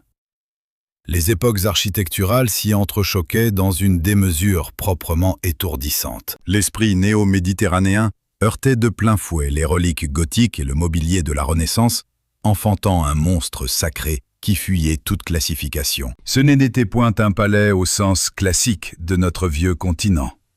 Ce n'était pas non plus tout à fait un musée, en dépit des trésors inestimables qu'il abritait. L'ensemble respirait plutôt l'illusion chimérique, le fantasme de pierre d'un milliardaire devenu, pour les foules, une sorte de parc d'attractions avant l'heure. D'anciens serviteurs se glissaient d'ailleurs parfois parmi les badauds, camouflés sous les traits de simples curieux munis d'un ticket. Ils arpentaient ces couloirs qu'ils avaient jadis lustrés, briqués et raccommodés avec acharnement. Leur regard accrochait des détails invisibles aux profanes, une ombre sur le marbre qu'ils s'étaient épuisés à frotter. Une esplanade pavée où un soleil impitoyable avait jadis brûlé leurs échines. Un pas de porte sous lequel la silhouette imposante du maître dictait ses volontés. De leur bouche ne sortait qu'un silence complice. L'épopée de leur labeur n'avait pas sa place dans la légende de marbre. Le roman national du domaine préférait glorifier son bâtisseur et le parterre de ses illustres invités, rayant de la carte les invisibles sans qui cette titanesque mécanique n'aurait jamais pu battre. L'État dut rapidement colmater l'hémorragie du colosse. Des années d'abandon et de négligence avaient en effet creusé de profondes meurtrissures. Les eaux de pluie s'infiltraient sous les toits défaillants. Les canalisations s'étouffaient dans la rouille. Les parterres luxuriants avaient repris leurs droits sauvages. Lentement, la patiente réhabilitation prit racine, perfusée par la manne des billets dont le tarif gonflait à mesure que la réputation hypnotique et singulière de ce palais de l'excès gagnait du terrain. La grande presse se passionna de nouveau pour San Simeone. Des pages entières fleurirent dans les magazines pour baptiser la bête de pierre. La folie d'un mania, l'autel de la démesure, le reflet bien réel du mythique Xanadu. Le fantôme du chef-d'œuvre d'Orson Welles flottait inexorablement sur ses murs, rendant le parallèle avec Citizen Kane d'une évidence cruelle et inévitable. Pour son chef-d'œuvre de l'année 1941, Orson Welles avait puisé l'essence de son récit dans le parcours tumultueux de Hearst. Et ce Xanadu fictif, forteresse déserte où s'éteint un mania reclus parmi ses objets plutôt que ses proches, semblait d'ailleurs annoncer le crépuscule de San Simeone, avec une justesse quasi prophétique. Le milliardaire vouait une haine viscérale à ce long-métrage, déployant toute sa force de frappe médiatique pour intimider les salles obscures et effacer l'œuvre de la mémoire collective. Cette croisade s'est pourtant soldée par un échec cuisant, laissant la pellicule s'élever au rang de mythe. Désormais, les curieux arpentent les couloirs du véritable château, dressant en silence des parallèles avec l'illusion de Welles et cherchant à démêler la part de noirceur tapie dans les ombres du scénario. Avec les années, l'aura de la bâtisse s'est métamorphosée. Jadis érigée en symbole de réussite absolue, elle résonne aujourd'hui comme une funeste mise en garde. Voici le visage d'une fortune et d'un orgueil libéré de toute chaîne. Voici le vide sidéral qui s'installe lorsque la musique s'évanouit et que la cour se disperse. Contemplez ce sanctuaire, aussi sublime que mélancolique, sculpté pour éblouir une foule d'invités qui, au fond, se désintéressaient totalement de leur hôte. Malgré cela, le pèlerinage n'a jamais cessé. Quelques milliers d'âmes au départ, puis des dizaines de milliers, pour atteindre finalement des centaines de milliers d'entrées annuelles. L'univers clos que ce baron de la presse avait façonné pour se couper de la plèbe est finalement devenu l'une des attractions les plus prisées de toute la Californie. Des cohortes d'écoliers arpentent désormais ces galeries, les vacanciers l'inscrivent sur leur feuille de route estivale, tandis que les futurs bâtisseurs viennent y puiser l'inspiration, carnet en main. Des globetrotters issus des quatre coins du globe gravissent cette colline mythique pour fouler la terre qui servit autrefois de terrain de jeu au Gotha hollywoodien. Le mirage façonné par cet homme pour asseoir sa suprématie est aujourd'hui tombé dans le domaine public. Ce simple retournement du destin l'aurait sans doute mis dans une colère bien plus noire que les pires diatribes de la presse. Chapitre 13. L'abîme gravé dans le marbre. Les promenades guidées ne dévoilent pas la fresque dans son entièreté. C'est d'ailleurs chose impossible. La vérité se révèle bien trop sinueuse, bien trop dérangeante pour s'accorder avec la légende dorée que la côte ouest s'efforce de broder autour de l'un de ses joyaux d'architecture. Car derrière chaque bloc de pierre de San Simeone se dissimule la machine financière qu'il a enfantée. Et les racines de cet empire plongent dans des limbes bien plus sombres que la simple soif d'art ou de grandeur. Le groupe de presse Hearst a profondément remodelé le visage des États-Unis, et loin d'être pour le meilleur. Ces publications ont instauré un traitement de l'information où l'hystérie l'emportait sur la rigueur, où le spectaculaire balayait les faits, et où l'appât du gain primait allègrement sur l'intérêt collectif. Dès que les chiffres de vente s'essoufflaient, ces rédactions n'hésitaient pas à tisser des scandales de toutes pièces ou à gonfler démesurément la moindre rumeur. S'ils désiraient un bain de sang, ces gros titres attisaient la fureur populaire. S'il prenait un adversaire en grippe, ses premières pages s'acharnaient, broyant des carrières entières à grands coups de demi-vérités et de mensonges chirurgicalement orchestrés. Le conflit hispano-américain en reste l'illustration la plus flamboyante, mais n'était pourtant qu'un rouage parmi d'autres. Pendant des décennies, sa pieuvre médiatique s'est faite une spécialité d'attiser la paranoïa autour des vagues migratoires. Les diasporas chinoises et japonaises du littoral ouest en firent particulièrement les frais, subissant des caricatures ouvertement xénophobes et des tribunes incendiaires qui ont pavé la voie à une ségrégation légale, tout en soufflant sur les braises de la violence. Le moindre fait divers devenait un feuilleton macabre, destiné à semer la psychose collective, sans jamais apporter la moindre once de sécurité supplémentaire aux citoyens. Sous la plume de ces journalistes, les enjeux politiques les plus nuancés se réduisaient à un manichéisme puéril, où son propre camp incarnait systématiquement les vertus héroïques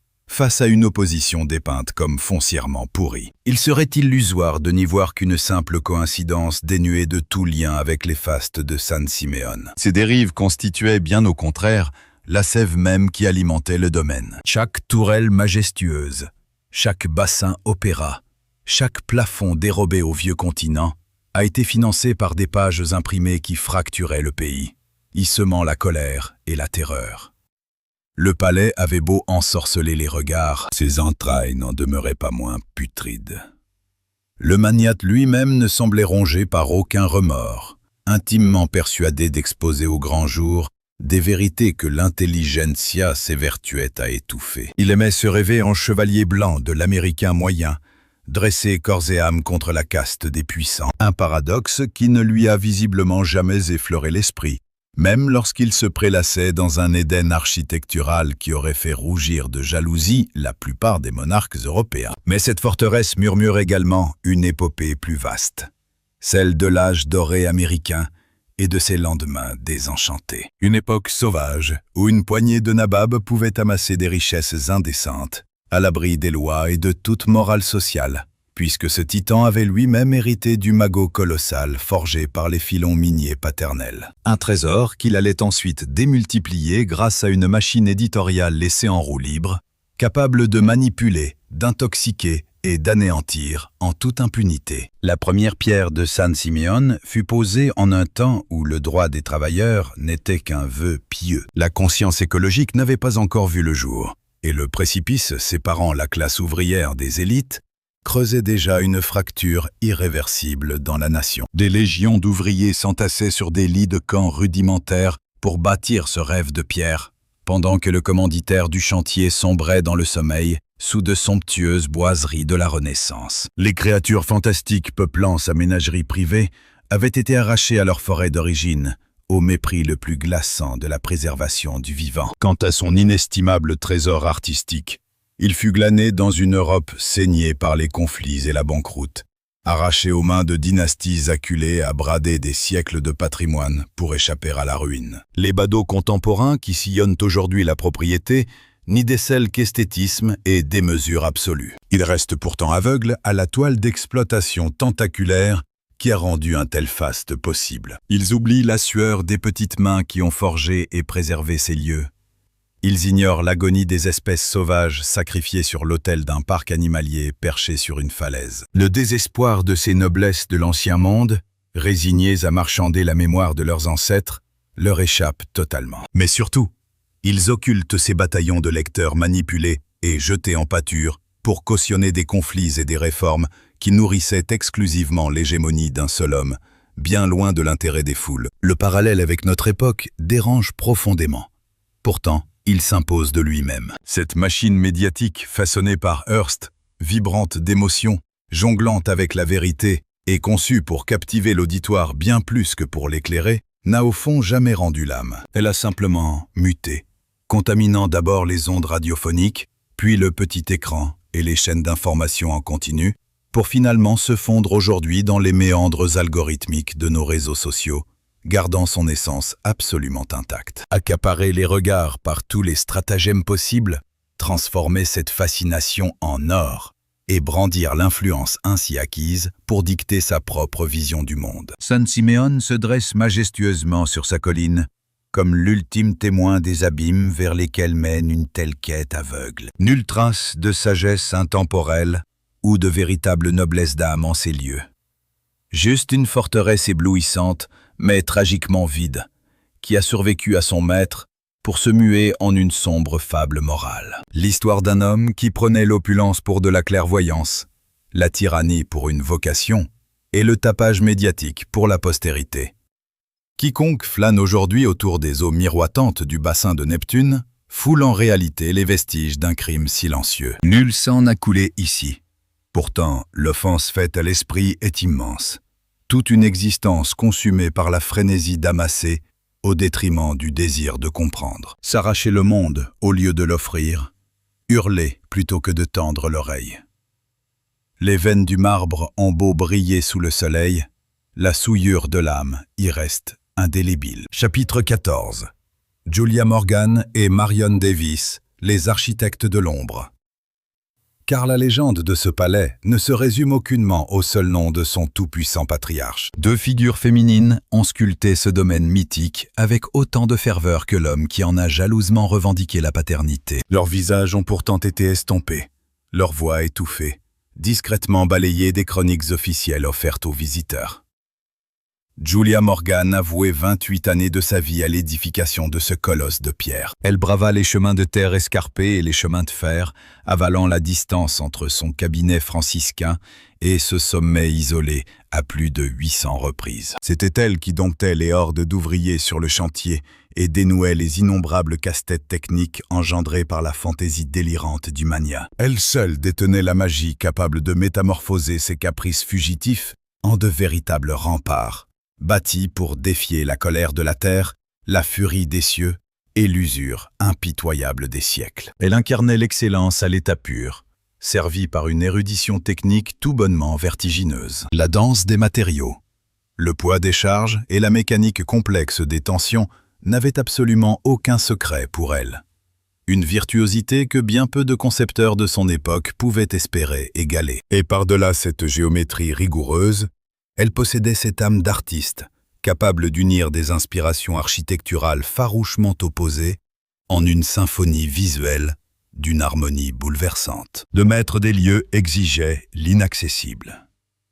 Alors, armée de sa simple mine de plomb et d'un papier calque, la créatrice s'asseyait et donnait vie au miracle. Et elle accomplissait l'ensemble de ses prodiges, tout en livrant des guerres silencieuses dont son illustre client n'avait même pas conscience. Femme égarée dans un monde brutal d'hommes, elle essuyait le mépris quotidien des maîtres d'œuvre, des marchands et des contrôleurs, tous intimement convaincus que la poussière des fondations n'était pas sa place. À force de coups de génie, elle finissait systématiquement par les faire taire, mais ce tribunal misogyne et invisible ne fermait jamais réellement ses portes. Pour chaque nouvelle esquisse, elle devait justifier d'un savoir-faire qu'on accordait aveuglément et sans la moindre question à ses pairs masculins. Si ces émoluments semblaient généreux pour les normes d'alors, ils demeuraient bien dérisoires face à la dépendance viscérale que le nabab éprouvait pour sa vision. Il vénérait ses croquis, certes, mais n'hésitait pas une seconde à vampiriser sa patience infinie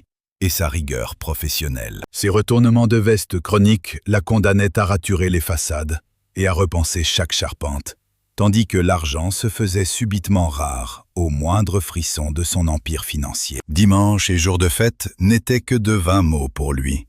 Il exigeait d'elle des analyses pointues au bout de la nuit, envoyant ses directives par télégrammes interposés. Elle endurait ce calvaire de plein gré, parfaitement consciente de tenir entre ses mains l'œuvre sacrée d'une existence entière. Une épopée de bâtisseur d'une telle démesure et d'une telle audace que l'immense majorité de la profession n'en verrait jamais la couleur. Pourtant, lorsque la forteresse d'argent du géant vacilla et que les truelles s'immobilisèrent, on les conduit sans la moindre courtoisie. Aucun adieu triomphal, nulle révérence publique pour couronner près de 30 années d'étincelles créatives. Elle retrouva la paisible solitude de son atelier de San Francisco, se consacrant avec humilité à des commandes plus modestes jusqu'au crépuscule de sa vie professionnelle. Lorsque l'État de Californie finit par ouvrir les grilles du domaine aux curieux, son patronyme ne résonnait presque plus jamais dans les couloirs dorés.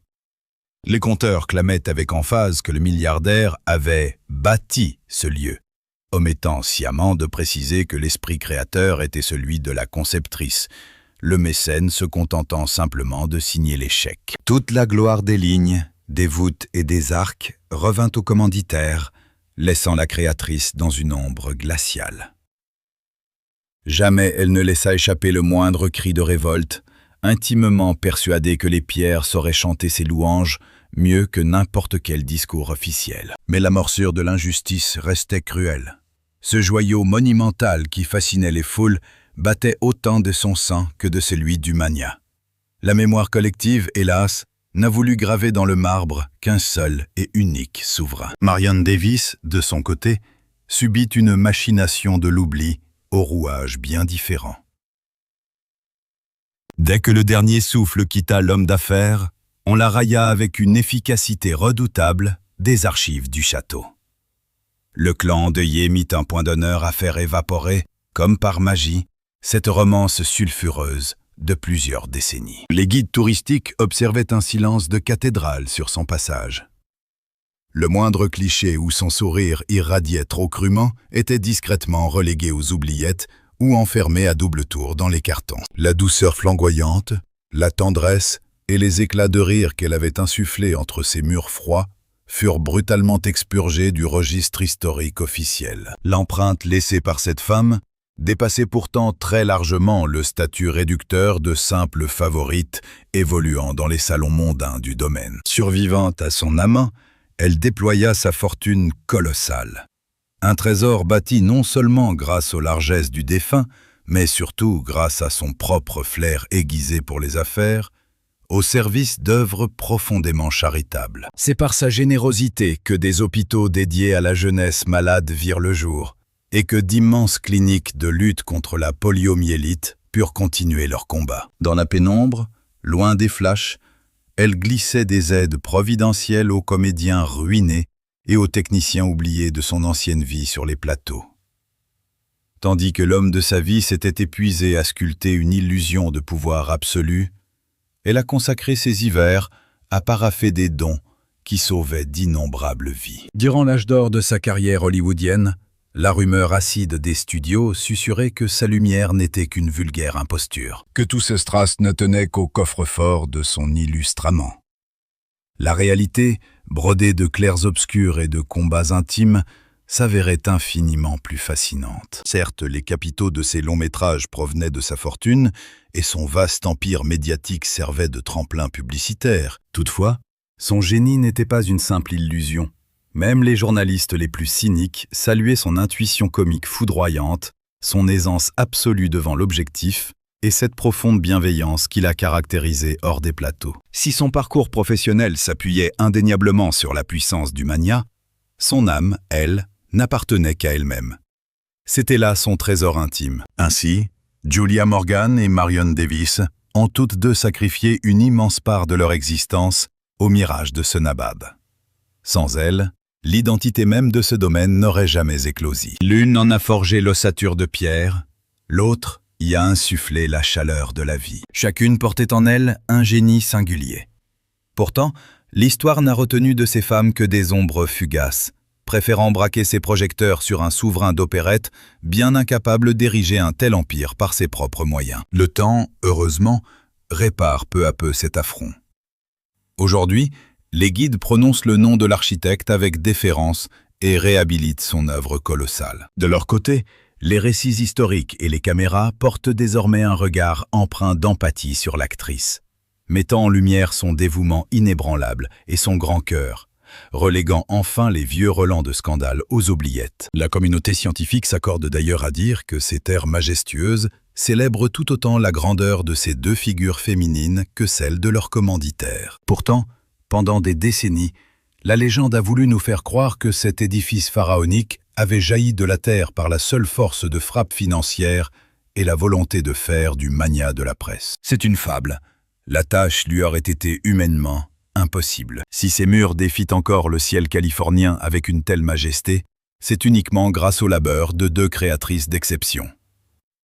Chapitre 15. Ces crêtes, l'océan et ces mémoires que nous abandonnons au temps. Sur ce domaine, l'aube pointe avec la même grâce qu'il y a 100 ans de cela. Les rayons mordorés caressent doucement le flanc de la montagne, s'accrochent un instant aux tours immaculées, avant de se répandre en cascade sur les esplanades et les bassins miroitants. Au loin, l'immensité du Pacifique se déploie à perte de vue, dont les flots scintillants n'ont que faire de cette forteresse hautaine perchée sur son promontoire. Dès les premières heures du jour, les cohortes de curieux affluent vers le pavillon d'accueil, dans la vallée, attendant que les navettes les hissent le long du chemin tortueux. Ces âmes voyagent des quatre coins du globe.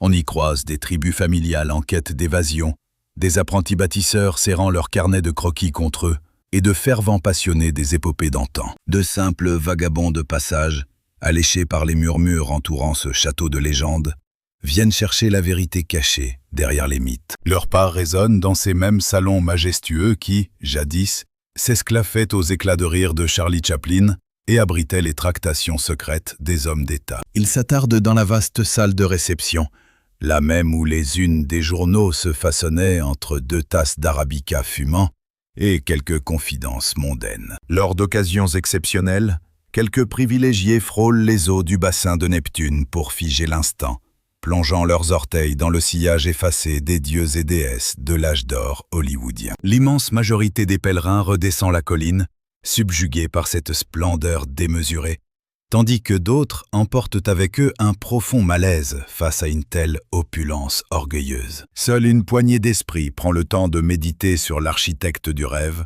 et sur la véritable leçon de son existence. Car le magnate avait une soif d'éternité, cela ne fait l'ombre d'un doute. Il désirait de toutes ses forces laisser une empreinte de pierre, un vestige capable de survivre à sa propre chair pour hurler sa suprématie à la face du monde. Son ambition viscérale? Prouver qu'un simple enfant des rues de San Francisco pouvait éclipser la folie des monarques et des nobles européens. Et sur cet échiquier très précis, le pari fut remporté. La bâtisse défie le temps. Son patronyme orne toujours les plaques cuivrées.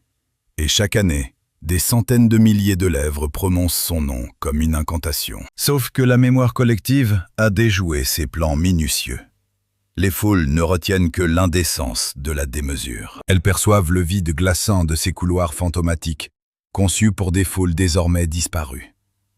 L'édifice s'est mué en une allégorie tragique. C'est la chronique d'un fantasme devenu monstre, d'une gloutonnerie humaine qui ignorait la satiété. D'ailleurs, bien souvent, l'ombre de Citizen Kane supplante l'homme de chair dans l'esprit des visiteurs. Ces murs fastueux murmurent au vent des vérités dérangeantes sur la promesse illusoire du rêve américain. Ils exposent les ruines d'une âne ayant cru, à tort, que la véritable gloire se pesait uniquement en tonnes de marbre et en coffre-fort. Ils soulignent le gouffre abyssal qui sépare le spectaculaire de l'essentiel. Ils illustrent le péril mortel de confondre la clameur publique avec la postérité, l'autorité despotique avec la vocation, et l'accumulation matérielle avec le bonheur véritable. Toute son existence ne fut qu'une frénétique chasse au trésor. Toile de maître, hectares de terre, couverture de journaux, levier politique et amitié prestigieuse. Il a fini par s'éteindre sous le poids de son or, l'esprit flétri, exilé de cet Olympe de pierre qui constituait l'essence même de son identité. Son royaume s'est disloqué. Sa figure s'est dissoute dans les brumes des mythes et des rumeurs. Bien sûr, ses fondations matérielles lui ont survécu, mais celles-ci chuchotent désormais un récit qu'il aurait farouchement renié. Il émane pourtant de cette reconversion inattendue une étrange lueur d'espoir. Le repère inaccessible, qui autrefois toisait le bas peuple avec mépris, lui ouvre aujourd'hui grand ses portes. Le temple, érigé pour célébrer la suprématie d'un seul, se fait l'apôtre de l'égalité absolue. Sans distinction, il suffit de suivre le guide. Désormais, ce sont des écoliers ébahis qui foulent ces tapis tissés pour l'élite financière. Les voyageurs de la classe ouvrière s'émerveillent sous des plafonds à caissons arrachés au palais du vieux continent. Ces mêmes foules anonymes que ces gazettes n'hésitaient pas à railler déambulent aujourd'hui, libres et souveraines, dans son sanctuaire le plus intime. L'autel de la ségrégation sociale a doucement mué, non sans ironie, en une modeste victoire pour le droit à la culture pour tous. C'est sans doute là que réside son véritable héritage. Non pas dans la froideur des briques, mais dans la métamorphose du domaine une fois que son maître en fut chassé par le destin. Oubliez les banquets fastueux. Seul compte la mélodie qui a pris le relais quand l'orchestre s'est tu. Peu importe les chimères initiales du nabab, l'essentiel se trouve dans la façon dont la société s'est réapproprié les cendres de sa vision dès lors qu'il n'avait plus le pouvoir de dicter sa loi. La vaste majorité d'entre nous n'érigera jamais de forteresse inexpugnable. Nous ne régnerons sur aucun empire, nous ne trinquerons pas avec les icônes du cinéma et nos patronymes ne noirciront pas les manuels d'histoire.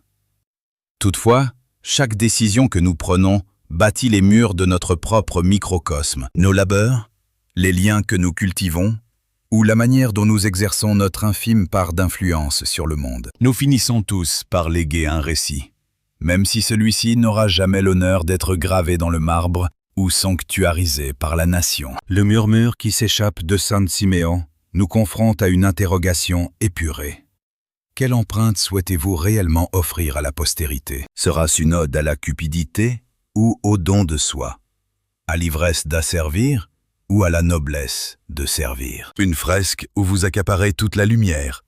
Ou bien une œuvre qui rend grâce à ces âmes anonymes ayant cimenté vos propres succès? Hearst a jeté son dévolu sur l'accumulation. Il a chéri l'autorité. Il s'est érigé en unique idole. Pourtant, il a poussé son dernier soupir dans une banale maison louée, à des lieues du palais censé immortaliser son génie. Le château, lui, couronne toujours les hauteurs, sublime, d'une futilité absolue et d'une franchise qui aurait sans doute effrayé son créateur. Plus loin, l'océan poursuit son mouvement, gigantesque et imperturbable. Il engloutira toujours les unes des journaux, les empires déchus et la fierté des hommes. Finalement, la trace que nous laissons pèse bien moins lourd que notre ego ne le fantasme. Cependant, la bienveillance avec laquelle nous croisons le chemin d'autrui au fil de notre existence revêt une valeur infiniment plus profonde que nous ne saurions l'admettre. San Siméon se dresse aujourd'hui comme le gardien de pierre de ces deux grandes leçons.